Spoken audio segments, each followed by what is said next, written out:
እና የተኙትና ማን ናቸው? እኛ እኮ ነን። አዎ ስብከተ ወንጌል ነው የተኛው። አዎ አይደለ? አዎ እንጂ ኤሊ በሳሙኤል በኩል ከቀሰቀሰው የተኙትን ብፁዕ አቡነ ማርቆስን በረኛው በኤርሚያስ በኩል እየቀሰቀሳቸው ነው። ይሰሙታል። ባይዘው ይሄንን ቤት ቅዱስ የእግዚአብሔር ልጅ ገናናው ኢየሱስ ምስክሬ ነው አኳልኩ ይሰማሉ። ከነንትና ጋር እደዋወላለሁ ብዬ ልጄ ትንሽ ለዘብ አድርገው ምናምን ነገር ብለው የሚሉን እኮ አባቶች አሉ። ምን ለዘብ እናደርገዋለን? መጽሐፉን ገልጠን እናሳያለን።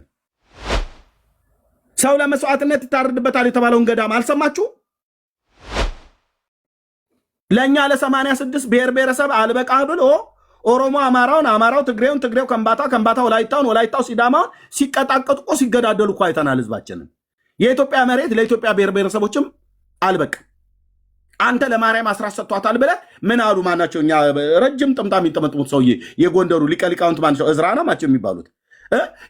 የእመቤታ ድንቹ የማን ነው? የእመቤታችን። ጎመኑስ የእመቤታችን። ቲማቲሙስ የእመቤታችን። ቃሪያስ የእመቤታችን።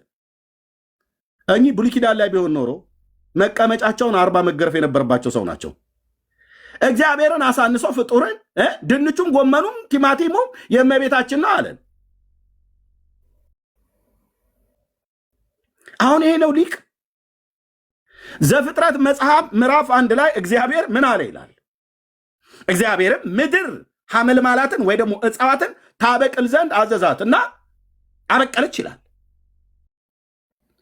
ያኔ ሲበቅሉ ነው እነ ድንች እነ ቲማቲም እነ ጎመን በሙሉ ብለህ የምትለው አሁን የምገምጠው ማንጎም ዋቴቨር በሙሉ ሁሉ በእርሱ ሆነ፣ ከሆነውም እንኳን አንዳች አለ እርሱ ያልሆነም የተባለለት የዳዊት ልጅ የእግዚአብሔር ልጅ ኢየሱስ ክርስቶስ ነው የፈጠራቸው። እንዴት ሆኖ ነው የማርያም ድንች የሚሆነው? እግዚአብሔር በፈጠረው ድንች ማን ነው ማርያም የማርያም ድንች ያደረገው? የማርያምን ድንች እየበሉ የማርያምን ቲማቲም እየበሉ ይላል። ብራዘር እግዚአብሔር የፈጠረውን ቲማቲም ነው የበላኑ ቆፍረን ሰርተን። የማርያም ቲማቲም የሚባል የለም። እናፈርጠዋለን ስልህ ፍርጥ ነው የማደርገው። የማርያም ቲማቲም የሚባል የለም። የማርያም ድንች የሚባል የለም። የድንቻም ትውልድ የለም እኮ ነው ብዬ የምልህ። የእግዚአብሔር ነው። እግዚአብሔር ነው የፈጠረው። ኦኬ አክብር እግዚአብሔርን። ሁሉን የሰጠን እሱ ነው። ሁሉን የፈጠረ እሱ ነው። እና አስራት ሰጠ ይላሉ እግዚአብሔር። የማርያምን አንብቤ ሳልጨርስ ገብረ መንፈስ ቅዱስ ገድለ ሲሄድ አስራት ስጠኝ ብሎ አለው። ኢትዮጵያን ሁሉ ሰጥቻለሁ፣ ስለዚህ ኢትዮጵያን ሁሉ ምሬልሃለሁ አለው፣ ከጎጃም ሰዎች በቀር። የጎጃም ሰዎች ግን ቡዳዎች ስለሆኑ አልምራቸውም ብሎ አላቸው ይላል ገድለ ገብረ መንፈስ ቅዱስ ላይ። የአርቲስት ማህሙድ አህመድ ሚስት ማናቸው? ወይዘሮ ማናቸው የሚባሉ ስማቸውን አምጣልኝ። በባለፈው ቪዲዮ ሳሳይ የነበሩት እሳቸው ሁሉ ጭምር ሳይቀር የቅባቶቹን ጎጃም ላይ ደውለው ጠይቀው እስከ መቼ ነው እየተሰደብን የምንኖረው ብለው ቅባቶች አሁን ሰፓሬት ያደርጉት ከዚህ የተነሳ ነው። ጎጃም ቡዳ ነው እየተባለ እስከ መቼ ነው እየተሰደብን የምንኖረው? ለቅዱስ ሲኖዶስ ለብፁዕ አቡነ ጳውሎስ ፓትርያርክ በሳቸው ዘመን አቅርበን ነበረ፣ ግን ሰሚ አጣን። ስለዚህ ቡዳ እየተባለን እየተሰደብን አንኖርም ብለው ቅባቶች፣ ወይዘሮ እጅጋየሁ ማለት ነው። ቴንክ ዩ። አዎ ቪዲዮ አለ፣ ከፈለግኩ አሰማዋለሁ። እሱን ሳነብ አስራት አቦ አስራት ተሰጠው ከጌታ አለል። እሱን አንብቤ ጨርሼ ሲሄድ ደግሞ እስትንፋሰ ክርስቶስ ላይ ስትሄድ ለእስትንፋሰ ክርስቶስ ሰጠ ይላል። እሱን አንብቤ ስጨርስ የዘርአ ብሩክን ገድል ሳነብ 450 ቃል ኪዳን ሰጠው ይላል። ካን ኢማጂን 450 ለዘርአ ብሩክ ለወሎ ሰውዬ፣ ለዕብራዊው ለአብርሃም እንኳን አንተ እና ቃል ኪዳን ቁጥር አልሰጠውም። ኪዳኑን ከእሱ ጋር ያቆመ ማለት ነው። ለዕብራዊው ለአብርሃም እንኳን እግዚአብሔር ይህን አልሰጠም። 450 ቃል ኪዳን ገባለት ትላለህ እንዴ?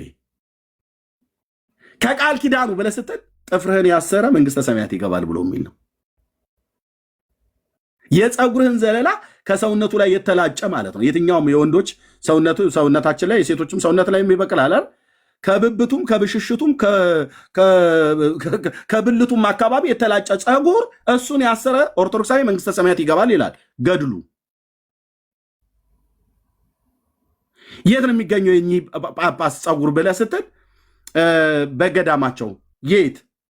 ከቲሊሊ ከተማ 35 ኪሎ ሜትር ወደ ጎጃም መንገድ ላይ። እንዴት አይነት እኮ ነገር ነው አንተዬ! እንዴት አይነት እኮ ትግል እኮ የገጠመን አሉ ጀረን አሉ። እና አንድ ኤርሚያስ የሚባል ሰውዬ ከተወለድኩበት ከአርሲ ክፍለ ሀገር ተነስቼ ይታይ ችኳንታ ተከራይቼ ባንዲራ ለጥፌ ሆ ያልኩኝ ወደ ጎጃም የሰላሌ ሜዳ ፊቴን ፀሐይ ማነው ንፋስ እየወለወለው የት ነው የምትሄደው ኤርሚ ተብዬ ብባል የአቡነ ዘርዓ ብሩክን ፀጉር ፍለጋ ምን ልትሆን ያንን ፀጉር እንደ ቀበቶ በወገቡ ላይ የታጠቀ 22 ትውልዱ ይማርልሃል ብሎ ለአባታችን የገባው ተስፋ ቃል አለ እና ወደዛ እየሄድኩ ነው። ፀጉሩ አለ ወይ ተብዬ ብባል የለም እኮ ሰውየው የለም ሰውየውም የለም ፀጉሩም የለም። እዛ ስትሄድ ግን የጅብ ፀጉር ይሰጡሃል። የደገመበት ደብተራ መተተኛ ይሰጥሃል። የአቦዬ ፀጉር እያለ ዝቋላ ላይ ሄዶ የበሰበሰ ትልልቅ ጥድ፣ ወይራ፣ ግራር፣ ጠዴቻ የሚባሉ ዛፎች ማለት ነው የእንጨት ሽበት የሚባለውን አይነት እሱን ሰብስቦ ያመጣልና ይህንን የአቦዬን ጢም አጭሽበት ይላታል። የአዲስ አበባ ሰዎች ሰምታችኋል አይደል? የአባታችን የአቦዬ ፂም ይልልሃል። የአቦ ፂም ብሎ ጭስ ያጨስ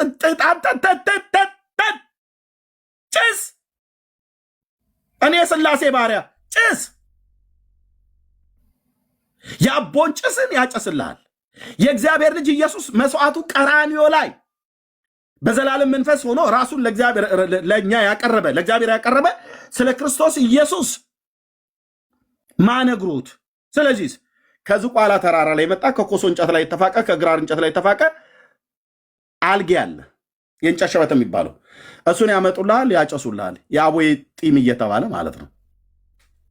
ጌታ ኢየሱስ ፈታኝ፣ ገላገልከኝ፣ በእውነት ገላገልከኝ፣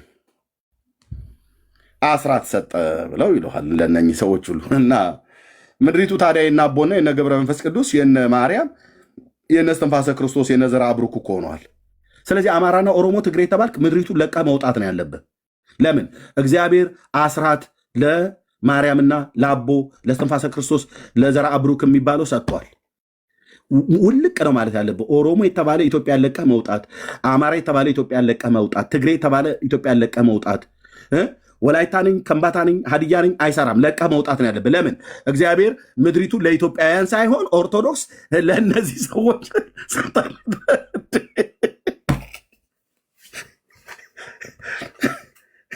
እኔ ያኔ ምንሽሬንም ቢሆን አነሳለሁ ስልህ እንዴ ኧረ ጎራው ላለሁ ባደግኩበት እንተላለቃለን ብዬ ስልህ ማን ይሰማል? ኧረ ወግድ ነው የሚለው።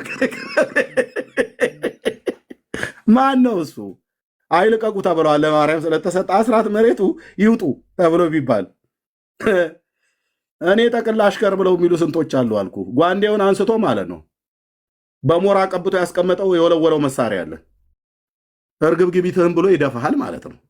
እስኪ አንድ ኦርቶዶክሳዊ ሄዶ ለማርያም አስራት ተሰጥቷል ልቀቁ መሬቱን ይበል። ምክንያቱም ድምንጩም ጎመኑም የሷ ነው ብለውናል፣ መሬቱም የሷ ነው ብለውናል። ማሰጠ እግዚአብሔር። እስራኤል ሄዳ ትወዳደር እንጂ የአባቶቿ ምድር ያለው እዛ ነው።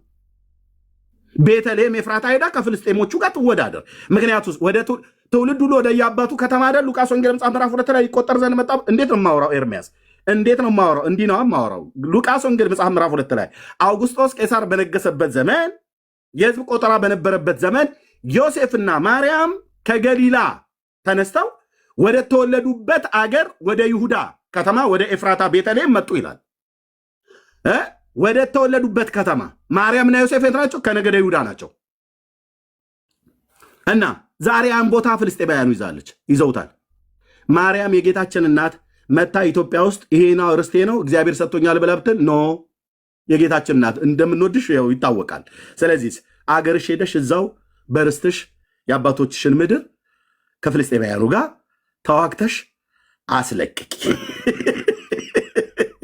እኛን ተይድ ብለን ነው ማለት ያለብን። እንዲህ ነው እያላገጥኩ ማፈርስብህ ማለት ነው። ይህን ተረት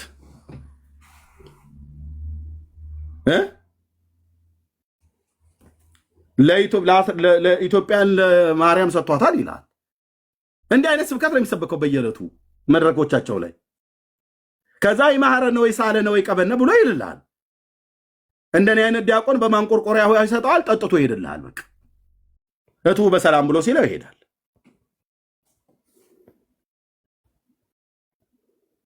ይሄ ትውልድ ነው አየህ፣ እናፈርሰዋለን ፔንቴኮስታሉን ብሎ ከሚጨሱ ሉተራውያን የቲክቶኮቹ ጋር አብረው መጨስ ጀመሩ ማለት ነው።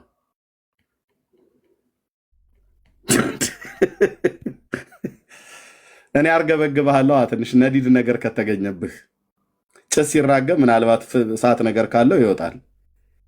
ያርገበገብህ እንደዚህ መታ መታ መታ መታ መታ ስታደርገው ምኑ ነው ማለት ገድል እየተነበበ እሳት እንዳጠብቅ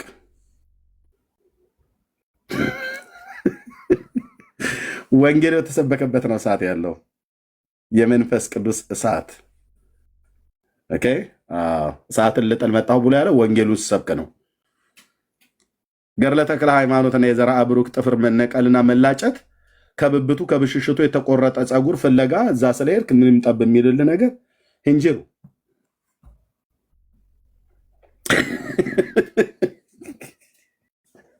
እንዴ ተውን እንጂ በመድኃኒዓለም ተውን። በአንደኛው መቶ ክፍለ ዘመን የጥንታዊ ጋርዮሽ ክሮማግነንና ኒያንደርታል የሚባል የሰባተኛ ክፍል የተማርኳት አንድ የዝንጀሮ ዝርያ ያለው ተብሎ የሚባል አለ። የእሱ አይነት የጋርዮሽ ማህበረሰብ አስተሳሰብ መተዚህ ትሰብከኛለህ እንዴ አንተ? እንዴት ብትንቀኝ ነው እኔ የመድኃኒዓለም ባሪያ እንደዚህ መታ ጥፍር የዘርአ ብሩክ ጥፍር ከብብታቸው የተላጨችውን እንኳን ባገኝ ካልሆንም ደግሞ ከብልታቸው አካባቢ ከመቀመጫውም አካባቢ ፀጉር የበቀለበት ቦታ በሙሉ ማለት ነው። ይሄንን ወንጌል ብለህ መተህ ትሰብከኛለህ። ከዛ ትመጣና ከሐዋርያቱ እንዳለ ወርዳ ተወራርዳ በቃ የመጣች ንጽህናዋን የጠበቀች ቅድስት ሐዋርያዊት ኩላዊት ተው። በመድኃኒዓለም እኮ ነው ብዬ የምለምንህ።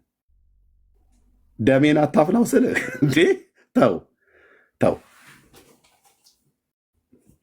ዝንጀሮ እኛ ያልወጣንበት ገደልና ያልፈሳንበት ገደል የለም ብላ ትላለች ይባላል በገጠር። ተው እኮ ነው ብዬ የምልህ።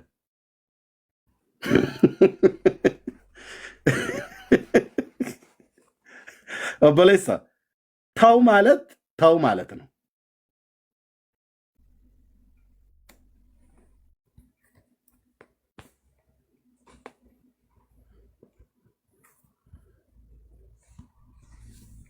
ይኸው ጥያቄ ጠይቄ አንድ የገባ የለም፣ ገስት እንኳን የላከ የለም። ተሰማዋል። አሁን ነገ ተነገ ወዲያ ማለት ነው።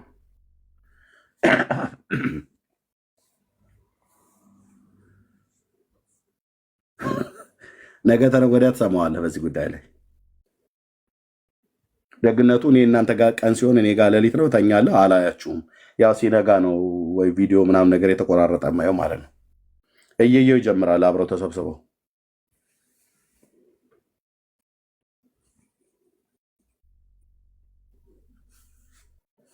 ኢየሱስ ክርስቶስ በመስቀል ላይ ስለተሰቀለ ዓለም አልዳንም።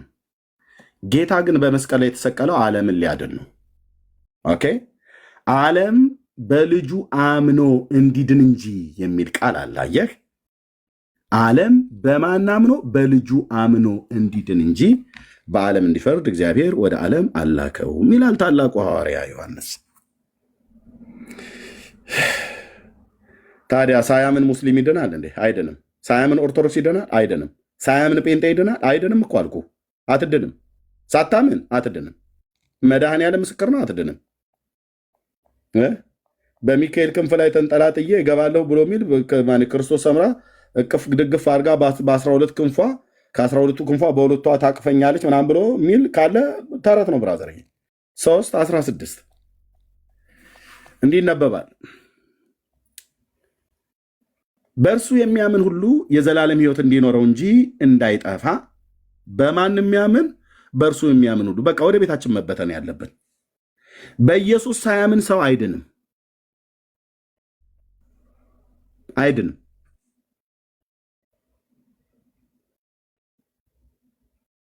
እሱ ስለተሰቀለልህ ብቻ አትድንም። ልታምነው ይገባል። አምላክ መሆኑን ሰማያትና ምድርን የፈጠረ ጌታ መሆኑን ከድንግል ሴት እንደተወለደ ለበደል ኃጢአታችን እንደሞተ እኛን ስለማጽደቅ በሦስተኛው ቀን ከሙታን እንደተነሳ በስሙ ንስሐና የኃጢአት ይቅርታ ከኢየሩሳሌም ጀምሮ በአሕዛብ ሁሉ እንደሚሰበክ ኢየሱስ ጌታ እንደሆነ በአፍህ ብትመሰክር እግዚአብሔርም ከሙታን እንዳስነሳው በልብ ብታምን ትድናለን የተባለው ይሄ ሳይሆንስ እስላም ዳነ ብሎ የሚል ኦርቶዶክሳዊ የሚጨስ ጭስ ኦርቶዶክስን እንኳን ራሱ እንኳን አይወክላትም። የቄስ ጭስ፣ የዲያቆን ጭስ፣ የመምህር ጭስ ማለት ነው። መጽሐፍ እንደዛ ይላል አይልም? አዎ የእግዚአብሔር ልጅ ኢየሱስ ለዓለሙ ነው የሞተው። ለአንዳንድ ሰዎች አይደለም የሞተው፣ ለዓለም ነው የሞተው። እግዚአብሔር ልጁ ለዓለም ነው የሰጠው። ስለዚህ እግዚአብሔር አንድያ ልጁን እስኪሰጥ ድረስ ዓለሙን እንዲወዷል ካለ በኋላ ዓለም በልጁ እንዲድን ነው እንጂ በዓለም እንዲፈርድ እግዚአብሔር ወደ ዓለም አላከውም። በእርሱ በሚያምን አይፈረድበትም። ሙስሊሞች ያምናሉ እንዲ አሁን በእርሱ አያምኑም። ስለዚህ የተፈረደባቸው ናቸው ያልተፈረደባቸው በፍርድ ውስጥ ነው ያለው። ራሱ ኦርቶዶክሳዊ አሁን በዚህ ያምናል እንዴ? አያምኑም። አምኛለሁ ብሎ የሚለውን ሰው የገብተ ቆስጥ አስጠራው ስጠይቀው የዘላለም ሕይወት አለው ብለህ ስትለው አዎ ብሎ ካለ በኋላ ብትሞት መንግስተ ሰማያት ትገባለህ ብትለው እሱንማ አላቅም በጌታ ቸርነት ነው ብሎ የሚል አያውቀውም የዘላለም ሕይወት እንዳለው አለ አይደል? እንደዚሁ ጋር ኤርሚያስ አንተ ጋር ጴንጤ ሆኖ የሚያንቀላፋ ስንት። አዎ በኢየሱስ የሚያምን አይፈረድበትም። በማያምን ግን በአንዱ በእግዚአብሔር ልጅ ስም ስላላመነ ያኔ በስምንተኛው ተፈርዶበታል አይደል ብሎ የሚለው አሁንም ተፈርዶበታል ይላል። አሁንም በፍርድ ውስጥ ነው ያለው። ዓለም ከፍርድ ውስጥ ከእግዚአብሔር ፍርድ ውስጥ እንዲወጣ ነው ለዘላለም የሚሆነውን የማይለወጠውን ቅዱሱን ወንጌል በእጃቸው አስይዞ ከፀሐይ መውጫው እስከ መጥለቂያው ድረስ ላከው ይላል። እነሱም በሄዱበት አገር ሁሉ ሰበኩ ስለ እግዚአብሔር ልጅ ስለ ኢየሱስ ክርስቶስ ማዳን።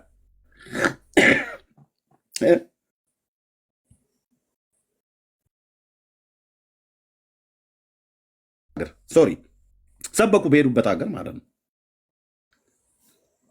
በጌታ በኢየሱስ በማመን ሰበኩ። ከተሰቀለ ጌታ ስለተሰቀለ ዓለም ዳነ ብላችሁ የምትሉ ከሆነ ለምንድን ነው ሐዋርያቱን ወንጌል እንዲሰብኩ ያዘዛቸው? ላልሰማው እንዲያሰሙ አይደለም ወይ? እንድንመሰክርና እንድንሰብክ አዘዘን ይላል። የት? ሐዋርያ ሥራ መጽሐፍ ምዕራፍ 10 ላይ ማለት ነው። እንዴት እኮ አይነት አንተ ደግሞ ጴንጤ ስለ ድህነት አያወራም እኮ ብለው ማለታቸው እኮ በጣም የሚያስቀኝ ማለት ነው። የጭስ ስብስብ። ኦኬ እንደዚህ ይላል። እንዳላስረዝመው ነገሩን እንደዚህ ይላል። የቅዱስ ጴጥሮስ ንግግር ነው። ጴጥሮስም አፉን ከፍቶ እንዲህ አለ። የት? ቆርኔሌዎስ ቤት ተልኮ ማላከው ጌታ ለምን? ይሄ ሰውዬ ወንጌል መስማት አለበት። ቆርኔሌዎስ የሚባለው በማን በኩል ነው ወንጌሉ መስማት ያለበት? ጴጥሮስ በሚባል ሐዋርያ በኩል። ማን የነገረው? የእግዚአብሔር መልአክ። መልአኩም አልኮት እግዚአብሔር። የት? አባባ ቆርኔሌዎስ ቤት ቂሳሪያ፣ በሜዲትራኒያን ባህር ላይ ተተግና የተሰራች ከተማ ናት። ከቀርሜሎስ ተራራ በታች አለች። ባለፈው አሳይቻችኋለሁ። እና የምትድንበትን ነገር ይነግርሃልና ጴጥሮስን ከኢዮጴ ከቁርበት ፋቂው ከስምዖን ቤት በእንግድነት ተቀምጠዋልና አስጠራው አለው። ምን? የምትድንበትን ነገር ይነግርሃል። አልዳንም እንዴ ቆርኔሌዎስ? አልዳንም። ጌታ ጸሎቱን የሰማለት መጽዋዕቱን የተቀበለለት ሰው አልዳንም። 4 ነጥብ። ድነት ስለ እግዚአብሔር ስለ ኢየሱስ ክርስቶስ አምላክነትና ከድንግል መወለዱን ለበደል ኃጢአታችን እንደሞተ በሶስተኛው ቀን ሞትን ድል አድርጎ እንደተነሳ በስሙ ንስሐና የኃጢአት ይቅርታ እንደሚገኝ ከሰባኪዎች አፍ ከነ ጴጥሮስ አፍ ከነ ኤርምያስ አፍ ልሰማ ይገባል። በመጀመሪያ አየህ፣ እግዚአብሔር የላከው በጽድቅ ይናገራል። እናስ ተጠራ፣ ሄደ። የእግዚአብሔርን ቃል የምታውቁ ሰዎች ጴጥሮስ ተጠራ፣ በመልእክተኛ ሄደ።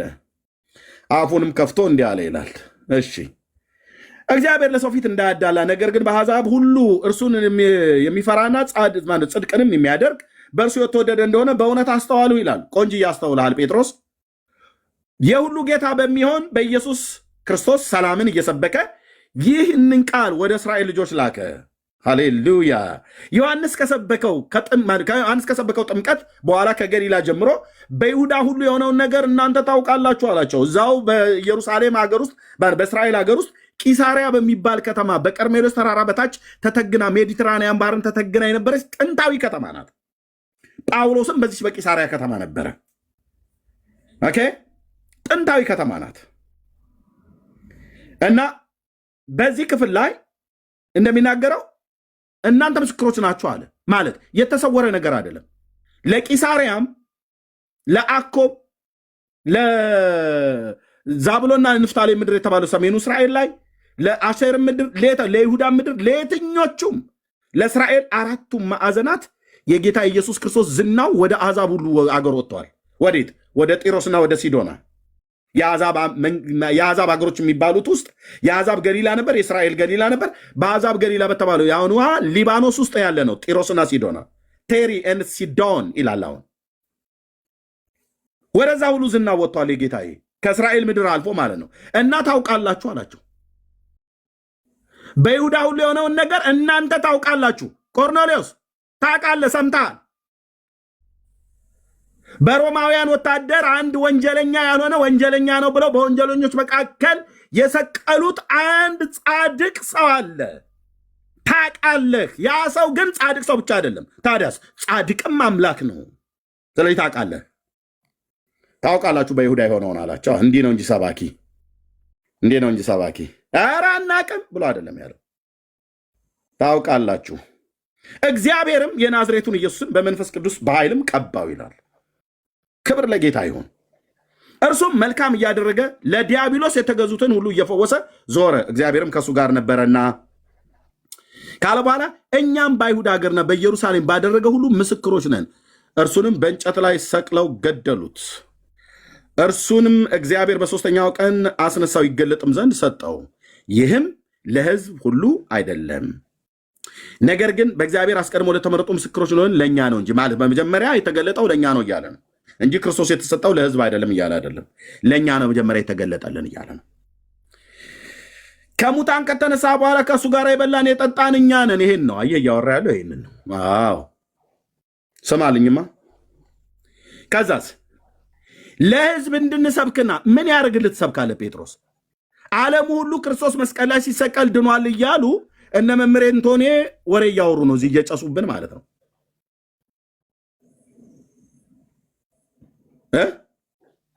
የምን መስበክ ነው ጴጥሮስ የምታወራብን? ታዘናል እያለ ለሕዝብ እንድንሰብክና በሕያዋንና በሙታን ሊፈርድ በእግዚአብሔር የተወሰነ እርሱ እንደሆነ እንመሰክር ዘንድ አዘዘን። እንሰብክና እንመሰክር ዘንድ አዘዘን። እንሰብክና እንመሰክር ዘንድ አዘዘን። ትእዛዝ ለምን? ላልሰማ አሰሙ።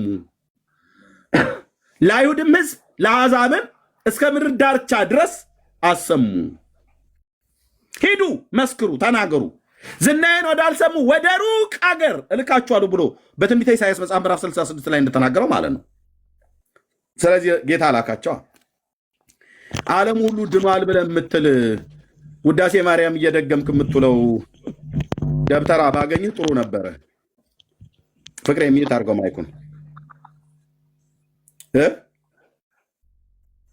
ውዳሴ ለእግዝእትነ ማርያም ድንግል ወላዲተ አምላክ ዘይትነበብ በዕለተ ሰኑይ ፈቀደ እግዚእ አግዞ ለአዳም እንደማለት አይደለም።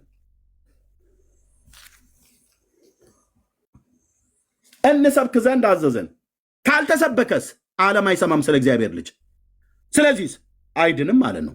መስዋዕትነቱ ግን ቤዞቱ ስራ ግን መስቀል ተሰርቶለታል። አዎ ያ የተሰራለትን ግን የጌታን ፍቅር፣ የጌታን ምሕረት፣ የጌታን ጸጋ ግን ሊነገረው ይገባል።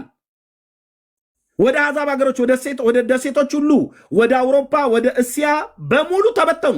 በዚያ ዘመን የነበሩት በተለይ እስያንና አውሮፓን ረግጠዋል አባቶች ሐዋርያት። አንዳንዶቹም በታሪክ እንደሚናገሩት ቶማስ እንዳገር ሄዶ ነበረ ብሎ የሚል የኦርቶዶክስን ተረት አይደለም የምነግርህ። በደመና ልቦናው ተበጸበጸ ምናምን ብለው እሱ የነዘበነ ተረት ነው። እሱን ተወው። ግን ቶማስ ወደ እንዳገር ሄዶ እንደነበረ የመጽሐፍ ቅዱስ ተማሪዎች ይናገራሉ። ብቻ ወደ ወጡበት አገር ሁሉ የጌታን ማዳን፣ በጎነቱን፣ ቸርነቱን፣ አምላክነቱን፣ ፍጹም ሰውነቱን ከድንግል ሴት እንደተወለደ ለበደል ለኃጢአታችን ቀራንዮ መስቀል ላይ እንደሞተ በሶስተኛውም ቀን ሞት ይዘው ዘንድ እንዳልቻለ ከሙታን ተለይቶ እንደተነሳ በክብር ከሙታን ከተነሳ በኋላ በሶስተኛው ቀን 40 ቀን ስለ እግዚአብሔር መንግስት እያስተማረ ከዛ በክብር አድርጎ በሰማያት በግርማው ዙፋን ቀኝ እንደተቀመጠ ደግሞም በሕያዋንና በሙታን ላይ ሊፈርድ ተመልሶ ወደዚህ ዓለም እንደሚመጣ አባቶቻችን ቅዱሳት ሐዋርያት በምድር ዙሪያ ሁሉ እየዞሩ ሰበኩ። የሰበኳቸው ሰዎች ሰሙ፣ የሰሙቱ አመኑ። ከዛ ሲያመኑቱ ዳኗ። እንሰብክና እንመሰክር ዘንድ አዘዘን አላለም ጴጥሮስ? አሁን ለአረቡ ማን የሰበከው? ማን ነው የመሰከረለት? እኛ እኮ እንደ ኢትዮጵያ እኮ አልኩ በተለይ እንደ ኢትዮጵያ ኦርቶዶክስ ተዋሕዶ ቤተክርስቲያን እድሜ እየጠራን የ1700 ዓመት ጥንታዊት ቤተክርስቲያን ይልላል። ምን አረገች ነው? ምን አረገች? 1700 ዓመት እኔ ኢትዮጵያ ውስጥ እንኳን ወንጌል ስሰብክ አላቅም። ደቡቡን ክፍል መጥተው ሚሽነሮች አይደሉ እንደ ወንጌል የሰበኩት? የምዕራብ ወለጋን በንጉሱ በአፄ ምኒልክ ዘመን ጀርመኖች አይደሉ? የጀርመን ሚስዮናውያን አይደሉ መጥተው የሰበኩት? የነ ዶክተር ነጋሶ ጊዳዳን አባትና ሌሎችንም ሁሉ ጭምር ማለት ነው። የነ ዶክተር ማነው ሌንጮ ለታ ምናምን ነገር የሚባሉት ፖለቲካ ውስጥ ያሉት የእነሱ ቤተሰቦችን ሁሉ ማለት ነው አይደለም እንዴ? የእነሱን አያቶችና አባቶች በንጉሱም በጃንሆይ ዘመን በሚኒልክም ዘመን መጥተው የሰበኩት ጀርመን ሚሽነሪዎች አይደሉም ወይ? የኦርቶዶክስ ቤተክርስቲያን ደብተራስ ያኔ ጠላውን ሲጠጣ ነበር። ደቡቡን ክፍል ሚሽነሮች አይደሉም? ሚስዮናውያን አይደሉም መጥተው የሰበኩት? ከኖርዌይ ከፊንላንድ ከሆላንድ የመጡ ማለት ነው።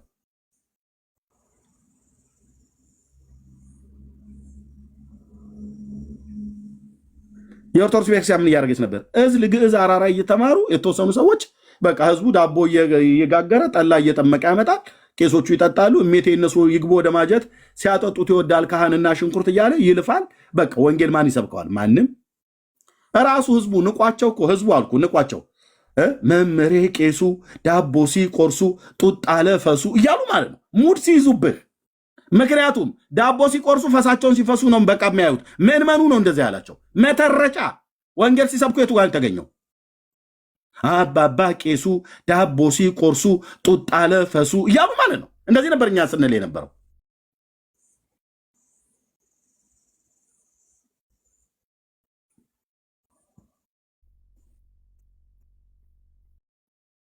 ምዕመኑ እንኳን ታዝቦ ማለት ነው።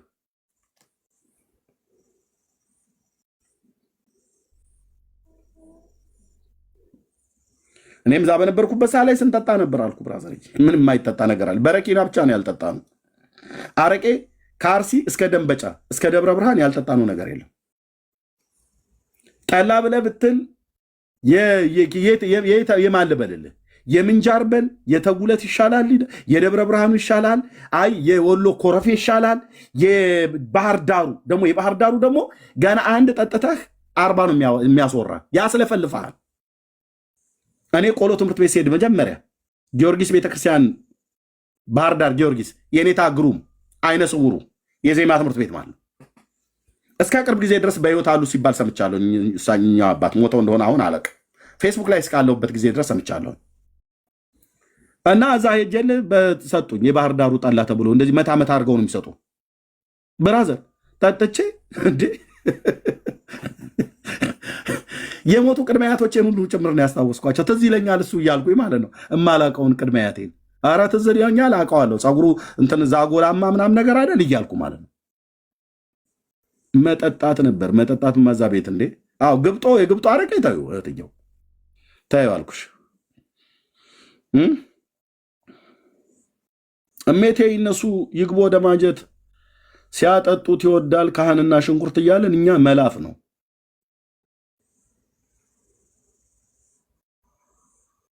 እና ፔንቴኮስታሉ ፕሮቴስታንቱ ቀስ ብሎ በሚኒሊክ ዘመን መጥተው የምዕራቡን ሀገር ያሰልጥኑ ብለው ላኳቸው ጀርመኖቹን።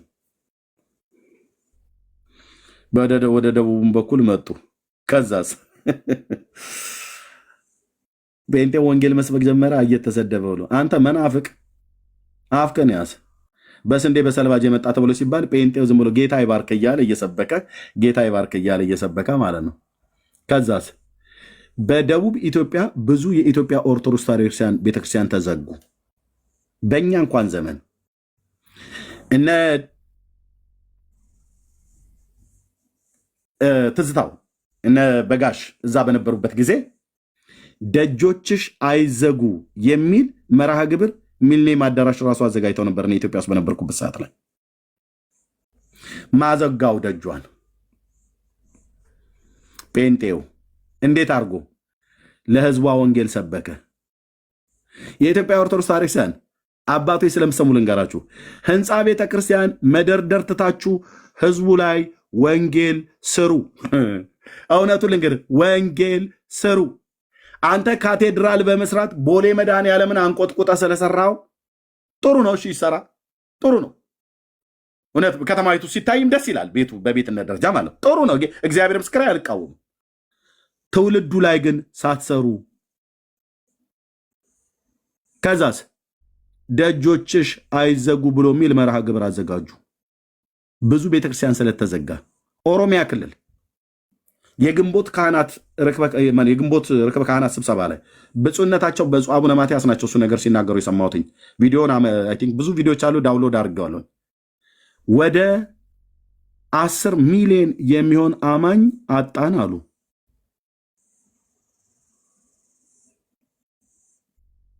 ቲክቶክ ላይ እነ ኤርሚያስ የሚባሉ እነ ትዝታውና እነ ዮናታን ህዝባችንን እየወሰደብን አሉ። ስሜን ጠርቶ ይሄ ሰውዬ ታስታውሳላችሁ አይደል?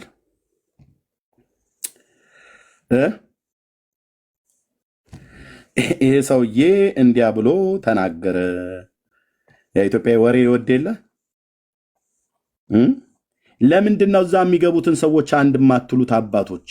ልታወግዙልን ይገባል። እኔ ኤርሚያስ የሚባሉ የዮናታን ተላላኪ ያለ የምን የዮናታን ተላላኪ? እኔ ክርስቶስ አገልጋይ ነኝ። እኔ ስላሴ ባሪያ ሰው ተላላኪ አይደለሁም። ብራዘር ዳር ትይዛለህ። ወንድሜ ዮናታን በጌታ ወንድሜ ነው። አለቅ። እሱ የኔ ተላላኪ፣ እኔ እሱ ተላላኪ አይደለሁም። ኦኬ፣ እስቲ ይችን ቪዲዮ እንስማታ። እዛ የማህረ ነው ይሳለን ብለን ጨርሰዋለን። ኦኬ፣ ደጆችሽ አይዘጉ አሉ። ለምን? ህዝብ እየሄደ ስለሆነ። ሲችን ቪዲዮ እንስማት። ብዙ ጊዜ አሰምቻቸዋለሁ። እንስማ ውስጥ በዚህ ምንም አታመጡ የሚላሉ በጓሮ በር ግን ቪዲዮችንን ከፍተው ሁሉ ማነው ስማችንን ሁሉ ጠርተው ነው ክስ የሚያቀርቡት። ግልጽ አይደለም እንዴ? ግልጽ ነው። ስብሰባቸው ላይ የነበረው እንደዚህ ነው ይመጣል። ኦኬ እንቀጥላ። እኔ ትንሽ ምናልባት ለንግግሬ በጣም ይቅርታ፣ ትንሽ መሞጋገስ በዛ ብዬ አምናለሁ። ምናልባት ለንግግሬ አሁን በድጋሚ ይቅርታ። ህግ ክፍሉ ምንም ይቅርታ መጠየቅ ያለበት መሞጋገስ ቤቱ ላይ ያለ ነው። ጥሩ ነው። አንዳንዴ አፕሪሺየት ማድረግ ሰውን ግን በቃ የልብን በልብ ይዞ እኮ ነው። እሺ የሚባል ነገር ብዙ በተደጋጋሚ ሰምቻለሁ እና ምዕመኑ አሁን ላይ ደክሟል። ወደ ህግ ልንሄድ ነው፣ ወደ ህግ ልንሄድ ነው የሚል ንግግር ምዕመኑ ደክሟል። አሁን ዝሏል በጣም። እኛ በሶሻል ሚዲያ ያለን ሰዎች እያንዳንዱን ነገር ስለምናያቸው በጣም ደክሟል። ወደ ህግ ልንሄድ ነው፣ እንደዚህ ሊታይ ነው፣ እንደዚህ ሊጣራ ነው የሚል ንግግር ማለት ነው። እኛ ዛሬ ስንጠራ ይሄኛ እንደዚህ አልነበረንም የመሰለኝ በራሴ ማለት ነው። ቆይ እዚህ ላይ እኮ ተጣራ። ቆይ እዚህ ላይ እኮ ተጣራ።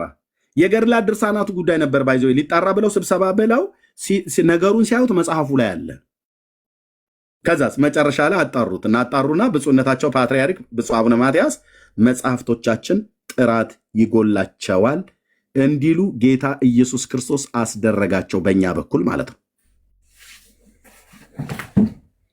በተሐድሳውያኑ በኩል መጽሐፍቶቻችን ጥራት ይጎላቸዋል አሉ። እነዚህ ግን የሆነ ነገር ነበር የፈለገው፣ አቧራ እንዲጨስለት ማለት ነው።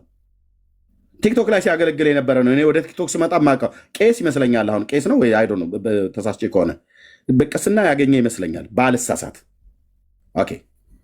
እና ስለዚህ ይሄ ነገር በጣም በተደጋጋሚ ሆነ። የህግ ክፍሉ አሁን ይሄኛው እኔ ምናልባት አንቀጹን ጠቅሼ ልናገር እችላለሁ። ነገር ግን ይሄ የተደረገ ያለው ነገር ህገወጥ እንደሆነ መገመት አይከብደኝም። ያውቀዋል መኖር ህገወጥ እንደሆነ ማለት ነው። ስለዚህ እርምጃው ነው አሁን ምን የሚፈልገው እርምጃ ደክሟል፣ ዝለዋል። አሁን ሌላው እኔ በጣም አሁን አንድ ነገር መናገር የምፈልገው ነገር ዮናታን ሰው እና እሱም መሰሎቹ ኦርቶዶክሳውያን እየወሰዱ አይደለም በሚለው በጣም ይቃወማል። ከቅርብ ወዳጆቻችን ጀምሮ ብዙ ሰው እያጣን ነው። ከመንፈስ ቅዱስ በታች ከእግዚአብሔር ከቅርብ ዘመዶቻችን ወዳጆቻችን ጀምሮ ብዙ ሰው እያጣን ነው። ጳጳሳቱና ሊቃውንቱ ፊት ቀርቦ ነው ስብሰባ እየተነገረ ያለው።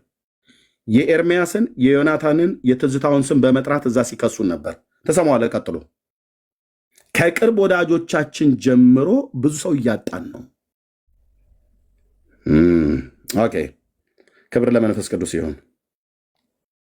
እርምጃው ነው አሁን ምን የሚፈልገው እርምጃ ደክሟል፣ ዝሏል። አሁን ሌላው እኔ በጣም አሁን አንድ ነገር መናገር የምፈልገው ነገር ዮናታን ሰው እና እሱም መሰሎቹ ኦርቶዶክሳውያን እየወሰዱ አይደለም በሚለው በጣም ይቃወማል።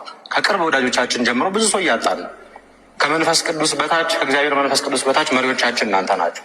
ከፊት ሆናችሁ ካልመራችሁ በኋላ ማን ልትመሩ ነው? ወጣቱ እያለቀ ነው። ወጣቱ እያለቀ ነው። ባዶ መቅረትስ አይሆንም ወይ? ትዕግስት ይባላል ብዙ ጊዜ። ማንን ልትመሩ ነው? ወጣቱ እኮ እያለቀ ነው አለ። ወጣቱ እየሄደ እኮ ነው። እናንተ እንደምትሉት አይደለም። እዚህ ቤት እየተሞጋገሳችሁ እንደምትሉት አይደለም። እኛ ሶሻል ሚዲያ ላይ እያገለገልን ነው። ከቅርብ ዘመዶቻችን ወዳጆቻችን ጀምረን ብዙ ሰው እያጣን ነው። ባዶ መቅረትስ አይሆንም ወይ? የልጁ ጩኸት ነው። በአባቶች ፊት ቀርቦ ማለት ነው። ስራ አልተሰራም ትለኛለህ እንዴ? ሸጋ ስራ ነው እንጂ የሰራው ጌታ መንፈስ ቅዱስ። ብዙ ሰው እያጣን ነው። ባዶ መቅረትስ አይሆንም ወይ? ኦኬ ታገሳለች። ነገር ግን የትዕግስት መጨረሻም አለ። እዚህ 4 ኪሎ ያለው ብፁዕ አቡነ ጴጥሮስን ብንመለከት ምንም ለእናንተን መናገር አልፈልግም። ስለዚህ ምንድን ነው መጨረሻውስ? መሪዎቻችን ለምን በዚህ ደረጃ ዝም አላችሁ? ሌላው በዚህ በሐሰት ትምህርት በቋፍ ያሉ ኦርቶዶክሳውያን አሉ፣ በእውቀት ያልተገነቡ አሁን በጥርጣሬ ውስጥ ያሉ ግማሾቹ አይ በቤተክርስቲያን የሚያውቁት አይ ቤተክርስቲያን የታስተምሩ የላትም ብለው የደመደሙ አሉ። ነገር ግን 50 ውስጥ ያሉ ከ50 በላይ የሚሆኑ ኦርቶዶክሳውያን 50% በላይ የሚሆኑ ኦርቶዶክሳውያን ስለ እምነቱ ጠንቅቆ የማያውቅ እነሱንስ ለመመለስ ምን ዝግጅት አለ? ቤተክርስቲያን 50% የሚሆነው ኦርቶዶክሳዊ ስለ እምነቱ እንኳን ጠንቅቆ አያውቅም። ይህንን ህዝብ ነው ወንጌል መስበክ ብላስፌሚ ነው ብሎ የሚሉን። ህዝባችን ሲኦል እንዲገባ የሚያደርገው ይገደኛል እኮ አልኩ። ስለ ኢትዮጵያ ኦርቶዶክስ ታሪክሳን ምእመን ህዝብ ይገደኛል። እኔ በእንባ እማነባላቸው ምጸልላቸው ሰዎች ናቸው። ኦኬ አይኖቻቸው እንዲከፈቱ 50% ኦርቶዶክሳዊ አለ በሱ በቄሱ ንግግር። አይ ቲንክ ቄስ እንደሆነ ነው የሆነ ቪዲዮ ላይ አይቻለሁ። እሱን ተመሳስሎብኝ ይሁን ምህረት አድርጉልኝ ብቻ እዛ ጋር ድንገት ተሳስቼ ከሆነ ላይሆንም ይችላል። በዚህ ሰው ንግግር እዛው አባቶች ጋር ቆመ 50% የሚሆነው ኦርቶዶክሳዊ ሃይማኖቱን አያውቅም። የሄዱትንስ ለመመለስ ምን ተደርጓል? የሄዱትንማ ለመመለስ መሳደብ ነው። የተያዙት እነሱ መሳደብ ነው። ኤርሚያስ ከቤቱ ወጣው አንድ የቤተ ክርስቲያን አባት ቀርቦ ልጄ ወይ ምንድነው የጎደለው ብለው አይደለም ያሉ፣ ስድብ ነው የሚያጥረገርጉ። በጋሻው ሲወጣ ምንድነው ነገሩ ብሎ ቀርቦ ይጠይቀውልም። መሳደብ፣ መራገም፣ መተቸት፣ ግልብነት፣ በቃ ስሜታዊነት። በስሜት ፈረስ ላይ ተቀምጠው አንድ ህዝብ ሲወጣባቸው እርገሙት፣ ስደቡት፣ አበሻቅጡት። ይህን ያዙት። በትህትና ቀርቦ ማን ጠይቆ ያውቃል?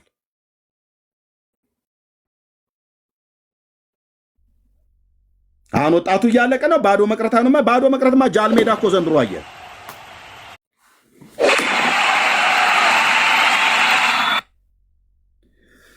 ማን ነው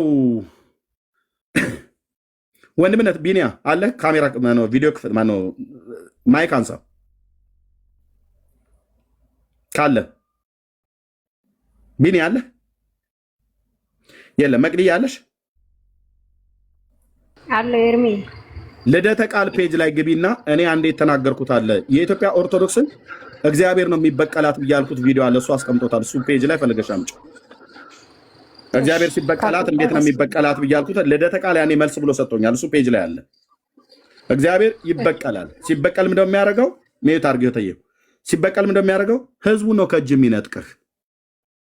ይኸውልህ ጴንጤ ወገኔ ወንጌል የማትሰብክ ከሆነ እግዚአብሔር ይበቀላል። እግዚአብሔር ሲበቀል ወንጌልን በሚሰብኩ በሌሎች አብያተ ክርስቲያናት ካሉ በእነሱ ህዝቡን ከእጅ ላይ ይነጥቀሃል። ይዛቸው ሲኦል አትገባም። አማኑኤል የሞተለትን ህዝብ አንተ አትገለውም። ከሞተላቸው ከእረኛቸው ጋር መንጋውን ማገናኘት አለብህ በስብከት። ቅዱስ ጳውሎስ ሐዋርያ እናንተን እንደ ንጽሕት ድንግል አድርጌ ለክርስቶስ ላቀርብ ነው ብሎ ያለው በስብከቱ ለክርስቶስ ነበር የሚያጨው ቅዱስ ጳውሎስ። እዚህ እኮ አንተ ለአቡነ እንትና ለማይሆን እንትና ጉድሯ እንትን ብሎ ፀጉራቸው ተላይቶ አንጎሏ ፈሶ ከአፍንጫዋ ተንጠባጠበ እግሯ ዞረ እንትን የፍየል ቀንድ አበቀለ ይላል። ዳርያስ የራሷ ጉዳይ ነው። የሞተለት አማኑኤል ቀራንዮ መስቀል ላይ ህዝቡን ከሱ ጋር አገናኝ እንጂ ምሰብክ ከሆነ ለዚህ ህዝብ ለኦርቶዶክስ ህዝብ ማለት ነው። ማንም ጳጳስ ደሙን ያፈሰሰ፣ ማንም መምህር ደሙን ያፈሰሰ፣ ማንም ቄስ መነኩሴ ቆሞስ ደሙን ያፈሰሰ የለም። ለዚህ ህዝብ ለጴንጤው ማንም ፓስተር፣ ማንም ነቢይ፣ ማንም ሐዋርያ ነኝ ብሎ ቢል፣ ማንም የቤተክርስቲያን ሽማግሌ ነኝ ብሎ ደሙን ያፈሰሰ ስጋውን የቆረሰ ማንም የለም ከአማኑኤል ከእግዚአብሔር ልጅ ከዳዊት ልጅ በስተቀር ማለት ነው። ከድንግሊቱ ከማኅፀኗ ፍሬ ውጪ ለኤርምያስ ደሙን ያፈሰሰ ስጋውን የቆረሰ የለም። ቢኖርም ለዘላለም አለቅልቄ ደፍቼዋለሁ አልኩ። አልቀበልም። ጥፍሯ ተነቀለ፣ አንጎላ ፈሰሰ፣ ጀርባዋ ዞረ፣ መቀመጫዋ ሳሳ ይለኛል። የራሷ ጉዳይ። እንደዛ ብለም ትላት ሴትዮ ምን ይመለከተኛል? እኔ የእሷ መቀመጫ መሳሳት ለአንተ ስትለው ብለህ ጥለህ ዳርያስ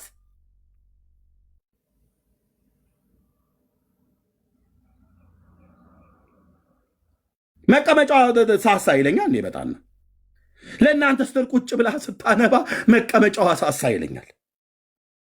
ለምን አይሟሟም?